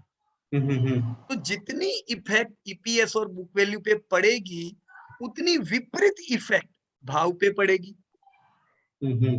राइट। अभी ज्यादातर राइट इशू कितने के आते हैं पता है? 5% के होते हैं। राइट इशू ऐसा नहीं होता है कि बहुत बड़े, मतलब 100 करोड़ की इक्विटी 200 करोड़ की हो गई, ऐसा नहीं होता है, राइट। तो इसीलिए आपको भाव पता नहीं चलते। बाकी भाव गिरते हैं, 5% इक्विटी बढ़ा तो 5% भाव पे भी फर्क पड़ेगा, गिरेगा 5%। ओके। तो हमारे पर डेटा भाव में की वो इंक्लूड नहीं कर सकते ना, वो प्राइस का जो इफेक्ट आता है वो हम करना चाहिए आपको, कर देने का। लेकिन अभी 2-3% को क्या करेंगे? हाँ अभी ओके। जैसे रिलायंस का था, वो 3% इक्विटी बढ़ा, 3% का क्या इफेक्ट देने का भाव पे? लेकिन बहुत बार है ना, कुछ बार, बहुत बार नहीं बोलना चाहिए, कुछ बार राइट से भी इक्विटी बड़ी बढ़ती है। जैसे अभी टाटा स्पोंज नाम की जो कंपनी है, टाटा स्पोंज, उसका नाम कुछ और हो गया है, अभी नाम मैं भूल गया, सॉरी। टाटा स्पोंज का अभी नया नाम क्या है? वो कंपनी का उन्होंने एक बड़ी उषा टाटा मेटालिक्स। हाँ, टाटा मेटालिक्स। नहीं, और एक कंपनी है। एक मिनट, चलो अभी नाम लिया है तो देख ही लेते हैं अपन।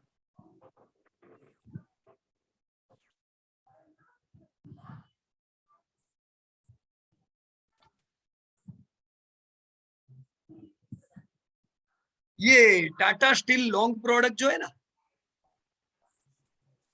टाटा स्टील लॉन्ग प्रोडक्ट, इसका नाम क्या था? टाटा स्पॉन्ज था पहले, राइट।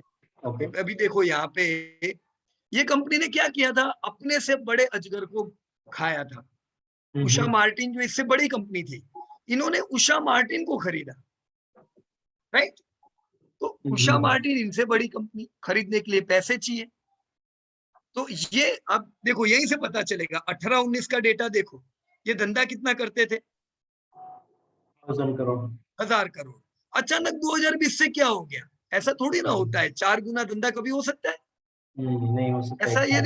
ये ऑर्गेनिक ग्रोथ नहीं होता है, ये इनऑर्गेनिक ग्रोथ है। इन्होंने अपने से बड़ी कंपनी खरीदी, पर पैसे भी तो होने चाहिए वो खरीदने के लिए। ये डेप फ्री कंपनी थी, दिख रही है डेप फ्री, राइट। पर 2020 में ये क्या दिख रहा है आपको? Okay, debt interest. तो इन्होंने क्या किया, दो चीजें की। एक तो अपनी इक्विटी बढ़ाई, दिख रहा है इधर 15 करोड़ का इक्विटी कितना हो गया? 45। ये 3 गुना इक्विटी बढ़ा ना। तो इन्होंने इक्विटी बढ़ाया और इन्वेस्ट किया टाटा ने, ये कंपनी के अंदर बढ़ा, राइट। 30 करोड़ की इक्विटी बढ़ी है। 30 करोड़ की इक्विटी का मतलब क्या हुआ? अगर इनका 10 रुपए की फेस वैल्यू है, कितने शेयर बढ़ गए? 3 करोड़ शेयर बढ़े ना। 3 करोड़ को भाव से मल्टीप्लाई कर दो, कितने पैसे आए होंगे? अंदाजे से 700 रुपया भाव, 3 करोड़ शेयर, 2100 करोड़। 2100 करोड़ रुपया किसने डाला? प्रमोटर डाला ना। इन्होंने क्या किया, अपने शेयर बढ़ा दिए। अब ये राइट ही इन्होंने लॉन्च किया था, तो इन्होंने राइट लॉन्च किया, पर इनको पता था इतना सारा पैसा पब्लिक से नहीं मिलेगा, तो वो उन्होंने खुद ने भी डाला, पब्लिक से भी लिया राइट इशू के तौर पर, ज्यादातर राइट खुद ने भरे, राइट। और दूसरा बैंक से लोन भी लिया, तो ये इनका देखो इंटरेस्ट इनकम भी बढ़ गया और इक्विटी भी बढ़ गया। तो ये केस में भाव पे फर्क पड़ा, ये शेयर की कीमत इतनी कम हो गई थी जितना इक्विटी बढ़ा, ओके राइट। पर अपने को नुकसान नहीं था, शेयर की कीमत कम हुई पर उसके सामने धंधा भी तो इंक्रीज हुआ, तो फिर भाव वापस आ गया वही भाव जहां से टूटा था ये। तो ये सब भाव की माया जाल में बहुत नहीं पड़ने का, राइट। हमें लगा यार ये तो भाव इसका आधा हो गया, क्या करेंगे, अभी मेरे पास शेयर है, पर चिंता क्यों करते हो, भाव आधा हुआ पर धंधा भी तो आपको फायदा हुआ है, इसकी इफेक्ट आपको प्रॉफिट में होगी। देखो इन्होंने पहले साल क्या किया था, नुकसान दिख रहा है फर्स्ट ईयर, राइट, क्योंकि फंड इन्फ्यूज हुआ था, फिर कितना प्रॉफिट करने लगी। अब इनकी हैसियत थी क्या ये 500-600 करोड़ प्रॉफिट करने की, 100 करोड़ वाली कंपनी है ये तो। ये क्यों प्रॉफिट बढ़ा, क्योंकि धंधा बढ़ा। तो होशियार लोग ये जान लेते हैं कि कोई चिंता की बात नहीं है, कॉर्पोरेट एक्शन से भाव डाउन हुआ है, पर ये भाव डाउन हुआ है तो इसके पीछे कारण है। राइट इशू जनरली मैं नेगेटिव कहता हूं, राइट इशू मतलब अच्छी बात नहीं है, राइट, क्योंकि उससे पार्टनर बढ़ जाते हैं, पर ये राइट इशू से हम बड़ा कंपनी खरीदने वाले थे, तो ये पॉजिटिव था कंपनी के लिए, राइट। तो लॉजिक समझने के, वो रूल नहीं, रूल क्या कहता है, राइट इज नॉट गुड, क्योंकि कुछ कंपनियां हर साल राइट लाती रहती है, हर साल उनको पैसे की कमी होती है, हर साल आपको बोलते हैं पैसे दो शेयर ले जाओ, ऐसी कंपनियों से दूर रहने। पर जिनके पास कुछ ठोस कारण है कि चलो हम कुछ बड़ा करते हैं और इन्होंने किया, राइट, तो ऐसी कंपनी में कोई कोई गलत बात नहीं अगर ये करते हैं तो। क्लियर विशाल भाई? ओके। और एक ये था कि अभी एचडीएफसी और एचडीएफसी बैंक का मर्जर होने वाला है, हाँ तो जी, उस केस में दोनों एचडीएफसी और एचडीएफसी बैंक दोनों अभी सस्ते पी पे मिल रहे हैं।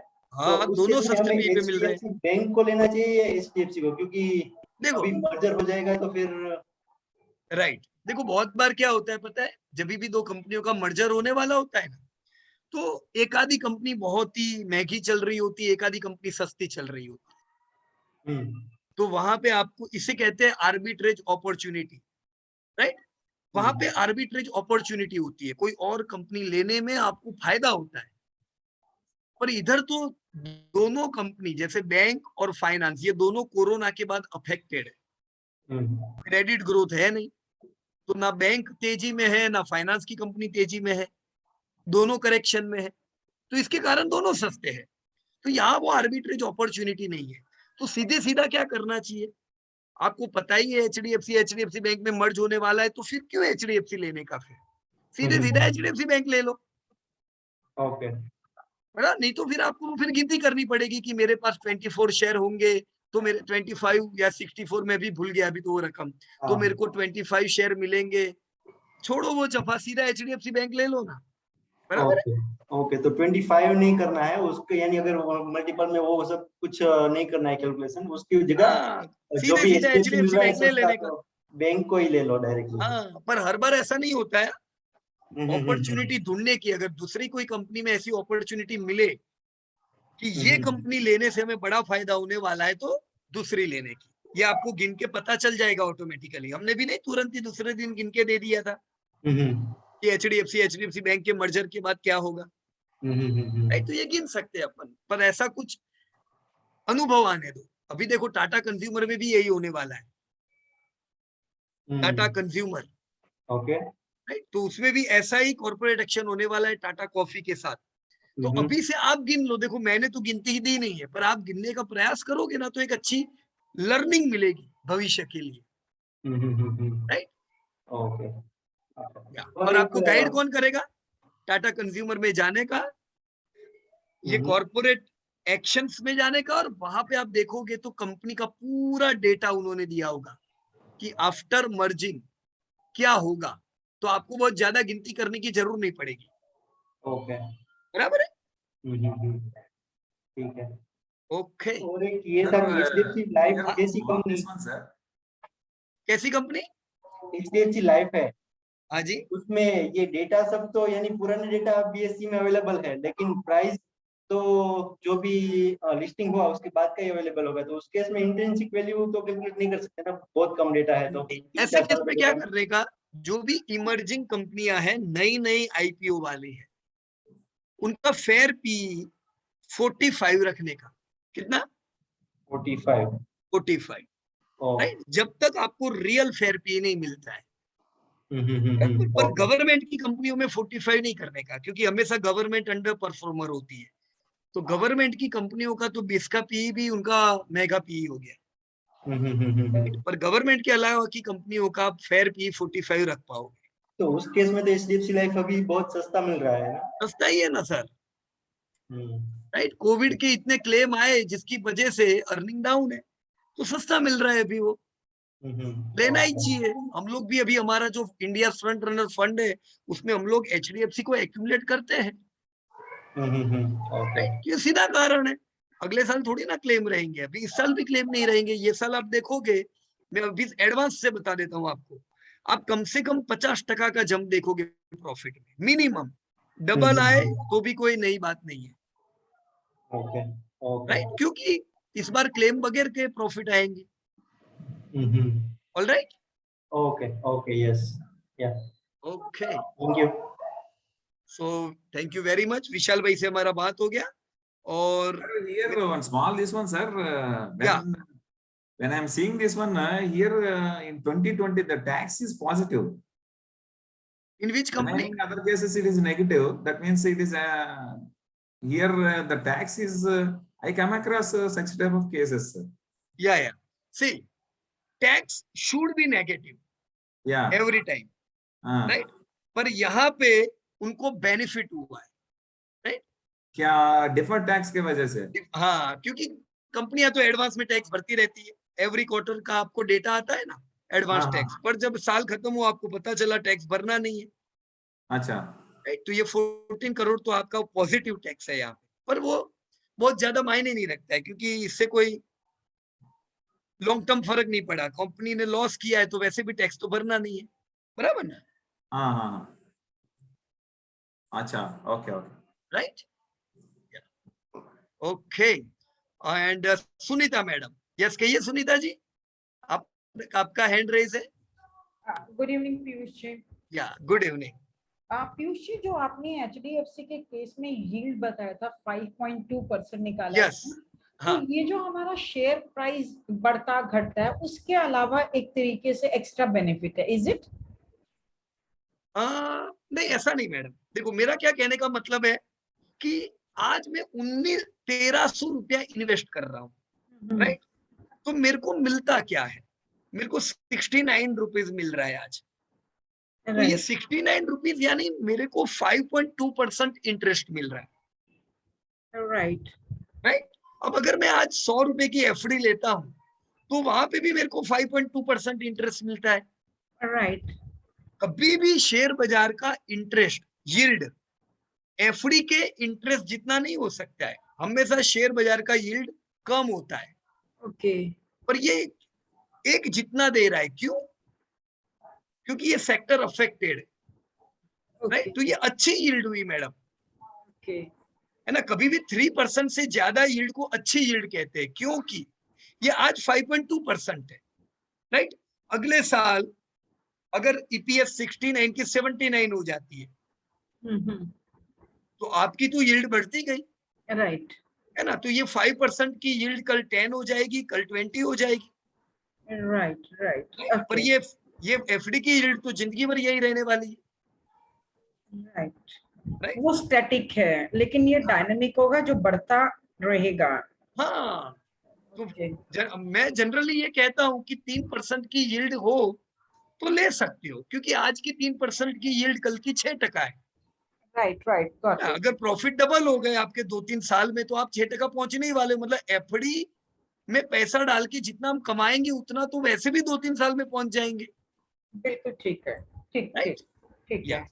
और सर, दूसरा भी आपने जैसे बताया कि जब आपने सीरा और कजारिया में लिया था, उनके आज के अपोलो जैसे थी, हाँ हम सबके पास बहुत लिमिटेड फंड्स हैं। अगर हम आज अपनी मैं बात करती हूँ, मेरे को अगर मान लो अपोलो में डालना है, एग्जांपल है, आज हाँ वो जी, स्ट्रगलिंग स्टेज के ऊपर है, लेकिन हाँ सर हमारे पास और बहुत अच्छे अच्छे सेक्टर्स हैं या स्टॉक्स हैं, जिसमें राइट, भी आपने बोला HDFC में 50% तो बढ़ेगा ही बढ़ेगा। तो बराबर है। बेटर ये नहीं है कि सर हम अपने पोर्टफोलियो को और कम करके मतलब एक ऐसे अच्छे स्टॉक निकालें, क्योंकि जैसे 170 सेक्टर्स हैं, तो राइट, अभी मेरा ये मानना है सर कि 170 सेक्टर्स पर हम लोग काम नहीं कर सकते हैं। सही बात है। और दूसरा सर मैंने देखा है एक एक सेक्टर में भी ना सर 2-3 बेहतर अच्छी हीरे कंपनियां हैं। होती हाँ, तो राइट, अगर हम अपने पोर्टफोलियो को और थोड़ा सा टाइट कर दें, बहुत ज्यादा नहीं ले, राइट, लेकिन ग्रोथ की तरफ ध्यान दें, सेल्स की बराबर है। तरफ ध्यान दें और प्रॉफिट की तरफ ध्यान दें। चाहे आज राइट, प्रॉफिट नहीं है, मेरा ये मानना है, HDFC का एग्जांपल लेते हैं, नौकरी का एग्जांपल लेते हैं, और आने वाले टाइम में हमें अच्छा दे पाएंगे, बजाय कि हम अपोलो में लगाएं या ऐसे सेक्टर में लगाएं जहां अभी कंपटीशन है। उम्मीद है बराबर है। बढ़ जाएगा 2 या 3 साल के बाद, हम्म लेकिन मेरा ये मानना है, अगर मैं गलत हूं तो सर आप प्लीज सही कीजिएगा, कि राइट, जरूरी नहीं है कि हमें फिर आज अपोलो में लगाना है। मैंने उसको निकाला, बराबर है। लेकिन उसके बदले में मैंने जुबिलेंट फूड में लगाया, दिविस में लगाया, ऐसे में लगाया कि जिनकी उम्मीद है, जिनकी सेल अच्छी है, ग्रोथ अच्छी है, सॉल्वेंसी रेशियो मैंने देखा वो उनका अच्छा है, डेब्ट टू इक्विटी नहीं है, तो मेरा राइट, ये मानना है कि सर अगर हम वहां लगाए तो ज्यादा अच्छा होगा। बिल्कुल तो सही बात है मैडम। ठीक है ना? आपने जो सोचा है वो बिल्कुल 100% सही सोचा है। राइट, आपकी कभी भी पहली प्रायोरिटी अपोलो हॉस्पिटल नहीं होनी चाहिए, राइट सर, और राइट आप ये सोचते हो कि मेरे को टॉप क्वालिटी में ज्यादा निवेश करना है। जी। राइट, हमने एक कैप रखा हुआ है कि 5 या 7% से ज्यादा हम कोई एक कंपनी में निवेश नहीं करेंगे, ओके, बराबर ना? क्योंकि कल ओके, कुछ हो सकता है, कंपनियों में कुछ कीमैन्स होते हैं, की पर्सन होते हैं, बराबर राइट, ना? मान लो वो की पर्सन को कुछ हो जाता है और कंपनी का सेल्स या प्रॉफिट का अफेक्ट होता है, फिर वो रिस्क कौन ले? राइट, राइट, वो सिस्टमेटिक रिस्क नहीं हुआ, वो अनसिस्टमेटिक रिस्क हुआ। सिस्टमेटिक रिस्क क्या हुआ कि जो आ सकता है कि चलो कल इंडस्ट्री का थोड़ा धंधा डाउन हुआ, तो वो सिस्टमेटिक रिस्क है, वो चलेगा। पर अनसिस्टमेटिक रिस्क से हमें नुकसान नहीं होना चाहिए, राइट, इसलिए हम क्या करते हैं, थोड़ा डाइवर्सिफिकेशन करते हैं। और फिर भी अपनी थिंकिंग हमेशा प्योर रहनी चाहिए, मतलब हमें पता रहना चाहिए कि कहाँ पैसा डालने में रिस्क है, कहाँ पे आप क्या देख के पैसा डाल रहे हो। Right, right, right. तो आप और अपोलो में नहीं डालोगे, वो आपकी चॉइस बिल्कुल सही है, नहीं डालने चाहिए, बराबर ना? राइट, क्योंकि और चॉइसेस हमारे पास बहुत अच्छे हैं। 100% मैडम, यस, और चॉइसेस है हमारे पास, तो इट्स ऑल राइट, बराबर है। Thank you sir, thanks a lot. Okay, तो अभी और सर मैं लास्ट वीक, हाँ जी श्रीनिवासन जी कहिए। से रिक्वेस्ट करूंगी, अगर एक हाँ, एक्सेल शीट हमें सबके साथ शेयर कर दे, तो उनकी मेहनत को we can utilise. Yes yes मैंने उनसे रिक्वेस्ट तो किया ही है, हाँ और जी, वैसे ये काम हम सबको करना ही है ना, जी, सबको। जी, इससे क्या होगा पता है, कि मैं ये नहीं कहता कि एक टाइम फ्रेम मतलब तुरंत करो, शांति से अपने आप को समय दो। जब जी, हम सब कुछ सीख जाएंगे, पूरे एपिसोड हमारे सब खत्म हो जाएंगे, फिर थोड़ा समय दो अपने आप को, और उस समय में 6 महीना 7 महीना भले लगे, पर खुद अपने आप सेक्टर्स और कंपनी पे काम करो। राइट, इससे क्या होगा ना, कि मैं अभी वो समझा ही नहीं सकता कि वो कॉन्फिडेंस लेवल होगा कि आपको किसी को पूछने की जरूरत नहीं होगी। आपको हमेशा पता होगा कि आप जो रिस्क ले रहे हो क्यों ले रहे हो, आप कोई कंपनी में पैसा डाल रहे हो क्या देख के डाल रहे हो, क्योंकि आपके सामने पूरा इंडिया की सब इंडस्ट्री आपने अपने आप चेक की हुई है, बराबर ना? बिल्कुल, बिल्कुल सर, या, बिल्कुल, पर अभी श्रीनिवास जी कर देंगे तो ये बहुत अच्छा रहेगा सबके लिए, राइट? हाँ, Thank you, Srinivasan ji, on behalf of the entire team. Thank you. Thank you, ma'am. Thank you all friends. And Sameer भाई का हैंड रेज है, यस कहिए समीर भाई। सर छोटा सा क्वेरी है, मतलब हाँ जी। यील्ड से मेरे को कंफ्यूजन है कि यील्ड से हमारा मतलब क्या है, डिविडेंड यील्ड या क्या, मतलब नहीं, ये डिविडेंड यील्ड नहीं, अगेन मैं ईपीएस कह को रहा हूँ। डिवाइड कर रहे हैं। हाँ, अब मैं ईपीएस क्या को कह रहा किससे हूँ डिवाइड कि किया है हमने, हमने ईपीएस से डिवाइड किया है। प्राइस को? हाँ, प्राइस को देखो, ये फॉर्मूला क्या है, 1316 मतलब price divide by earning, right, बराबर ना? जी ओके, क्योंकि रियल में हमें तो क्या चाहिए, हमें तो अर्निंग चाहिए, चाहे वो भाव में मिले चाहे डिविडेंड में मिले, पर हमको ये यील्ड चाहिए, या ज्यादा तो चाहिए। भाव बढ़े या डिविडेंड मिले। हाँ, पैसा तो आना ही चाहिए कोई भी रीत में, जी राइट। अब ये यील्ड क्यों देखने की पता है, क्योंकि हमारे पास रिस्क फ्री यील्ड अवेलेबल है।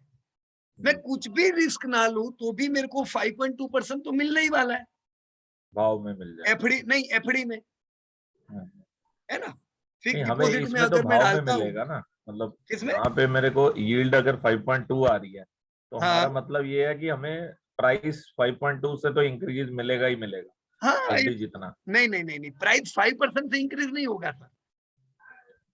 देखो, तो ये किस चीज को हम कह इंक्रीमेंटल रहे हैं कि नहीं है, 5% मिलेगा ही मिलेगा हाँ, हर एफडी के साल ऊपर? 5%, जी राइट। राइट। जैसे फिक्स डिपॉजिट में मैं 100 रुपया डालूं तो मुझे हर साल 5 रुपया मिलेगा ही मिलेगा।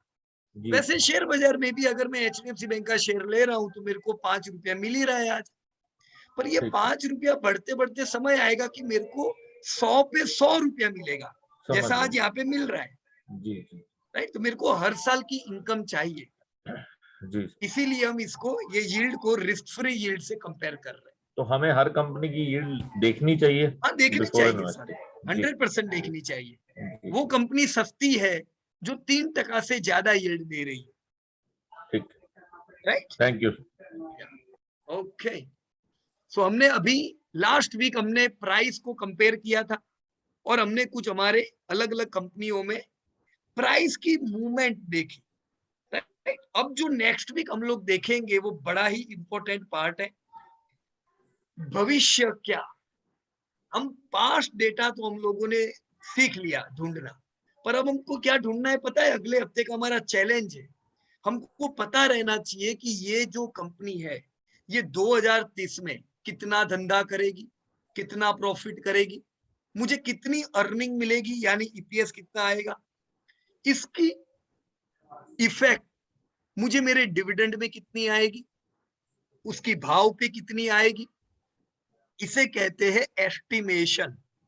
तो अब दोस्तों आने वाले 2 वीक में आप सबसे कहूंगा, 2 वीक एब्सेंट मत रहिएगा, आने वाले 2 वीक बड़े इंपॉर्टेंट है हमारे लिए, क्योंकि ये 2 वीक में हम जान पाएंगे अभी क्या चल रहा है, हम लेटेस्ट रिजल्ट अपडेट करके बहुत से इंपॉर्टेंट पैरामीटर सीखेंगे, right.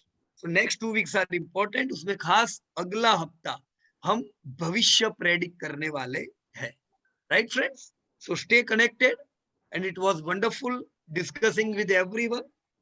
Sir, can you clarify me regarding that Amar Raja? Only few Okay. aspects. Yes. चलो मैं अमरा राजा बैटरी यहाँ ओपन कर देता हूँ। Yes. कहिए sir. So in this one, what is it? I come across here. I have mentioned, sir. If you go down, This reason. yeah, reason. Yeah. तो ये भी हमने जब अभी एचडीएफसी का डिस्कस किया ना, उस समय हमने ये बताया कि 2001 और 2000 ये जो 2 साल है ये एरर वाले साल है। ठीक है sir. This is an error in not only Amara Raja, पर हर एक कंपनी में ये एरर है, राइट। तो आप ये जो गिरावट है उसको ध्यान मत नहीं लीजिएगा, बराबर। पर इसको एडजस्ट कैसे करना है ये भी हम सीखेंगे, बराबर। अभी के लिए इतना मान लीजिए कि 2 साल हर एक कंपनी में ये एरर रहेगा, ओके। क्योंकि इधर when I am computing this one, when I take the information directly EPS, I got one value. If I am computing, I am getting another value. Right, correct, sir. Because there is error in price.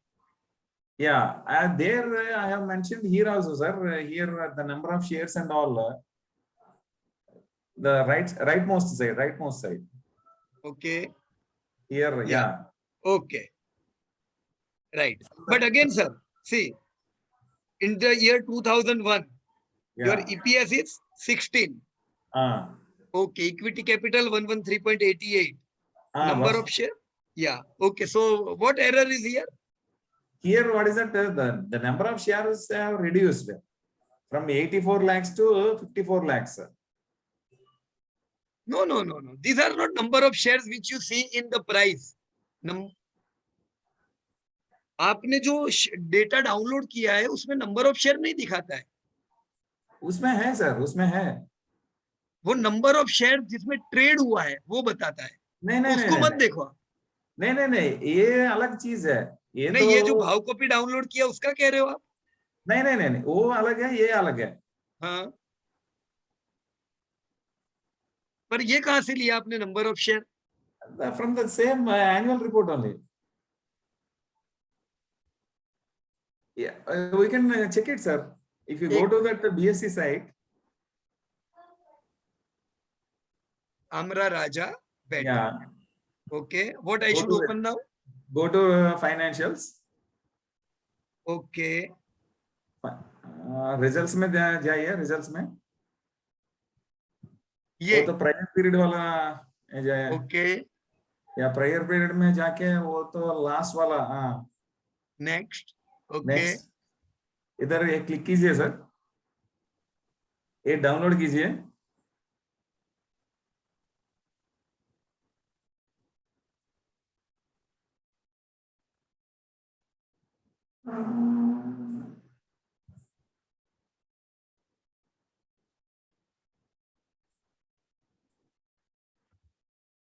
Okay. दिख रहे? हाँ. Okay. Here you are seeing number of shares. Okay. Right. Equity capital 114 crore.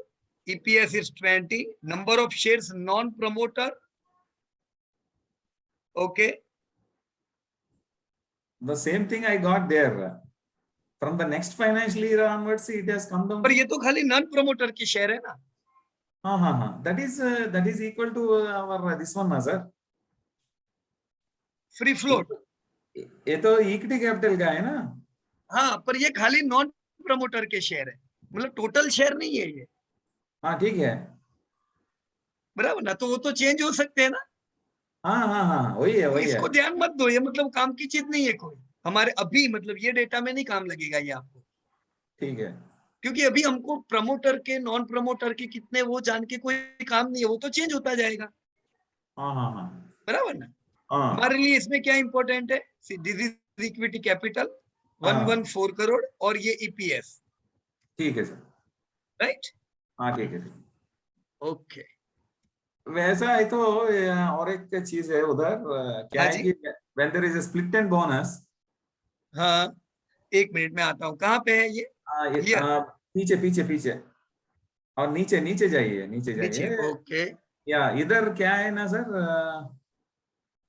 एक बार हमको क्या split हो गया. हाँ. ये हाईएस्ट हाई एंड लोएस्ट लो वो गिनने में हाँ प्रॉब्लम होता है. हाँ, इधर क्या हुआ है कि when I took this one. ये किधर है लेकिन? यहाँ पे देखो, ये रहा बोनस 2009. 14/10/2008 पे दिया है सर. राइट. ये बोनस 1:2. ओके. आपको उसमें क्या जानना होगा कि कौन से तारीख को दिया है. तो आपने लिखा हुआ है 14 अक्टूबर 2008. हाँ. इसका इफेक्ट कब आया होगा? 2008-9. हाँ बराबर. ये 2009 ये हमको मिल जाएगा उसका इफेक्ट. हाँ राइट. तो यहाँ पे क्या हुआ है? इक्विटी इनका कितना है? 11 का कितना हो गया? 17 हो गया. 17 हो गया. मतलब इन्होंने एक शेयर पे 2 दिए हैं कि 2 पे 1 दिए हैं? 2 पे 1 दिया है. Correct sir. 1:2 यानी 2 शेयर पे 1 शेयर. बराबर ना? वही रिफ्लेक्शन इक्विटी में आ रहा है. आ गया. 11-17 मतलब कितना परसेंटेज इक्विटी बढ़ा आपका? ये तो ये 2/3 बढ़ा. हाँ देखो, डायरेक्टली गिन लेते हैं हम. 7%. कितना? 67%. बराबर है. 2/3 sir. 2/3. Just a minute, exact देख लेते हैं.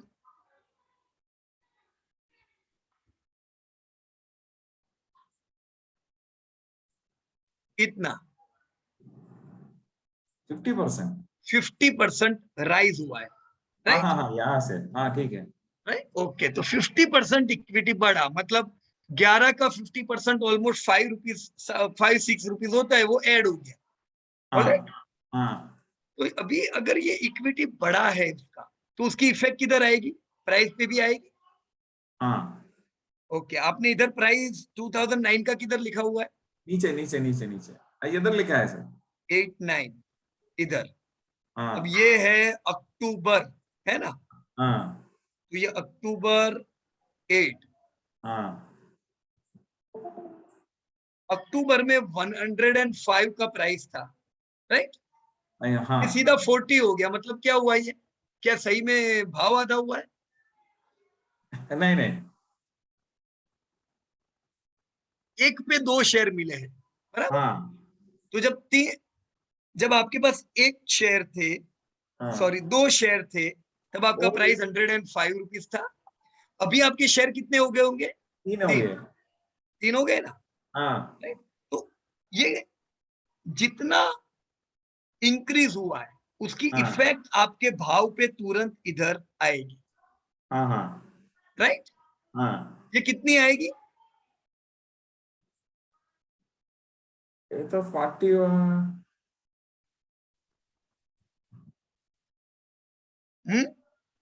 अंदाजे से 60 होना चाहिए। 60 नहीं आएगी।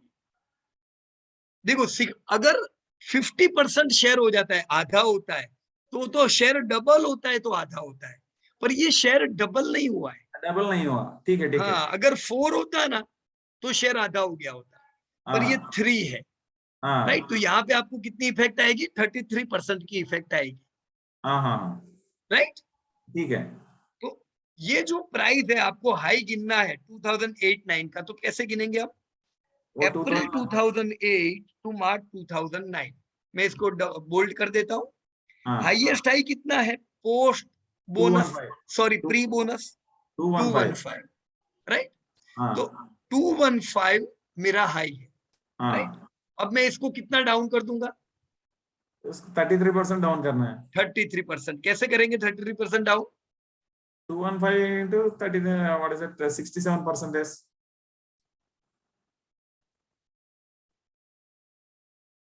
144 रुपीज, हो गया, राइट? अब 144 रुपीज हम लोग ये मानेंगे कि इसका इस साल का हाई 144 था, पर बोनस देने के बाद क्या ये 144 गया है? नहीं गया है ना? सो हाईएस्ट प्राइस इज 144। अब लो गिनते हैं, तो पहले प्री बोनस का लो कितना है? 91, राइट? पर 91 यानी कितना हुआ? 91 into 67%, somewhere around 60 rupees. 61 rupees, right? अब लो देख लो कि पोस्ट बोनस लोएस्ट प्राइस कौन सा है? तो 31 है ना? तो मतलब मेरा इस साल का हाई एंड लो कितना हुआ? 144 and 31। अच्छा, बराबर? ऐसा गिनना पड़ेगा आपको। प्री और पोस्ट दोनों को ध्यान में रख के ही आप कर पाओगे। Okay okay okay, right? yeah, here, but I think when I wrote down the data, there is some this one is there.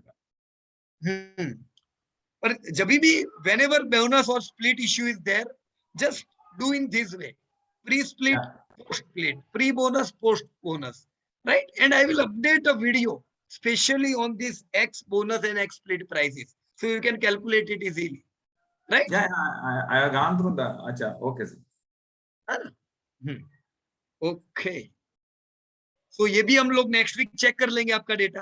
Okay, here what is that? One side I have taken 1.5% into, and another one is into 2. So when I am multiplying factors, I took it as a 3. Okay, here price. Okay, see, we will have to change this 215 and 31, है ना? 31 is your okay, but 215 is wrong. What we will have to write down here? 144. 145, right? Oh, sorry, 144. So this is correct now. Okay, do the same thing here in 2030. Yeah, I Right? think there it is correct. Okay, then it's okay. I got a doubt only in bonus case only. Split. Okay, there is- okay. Right. No problem.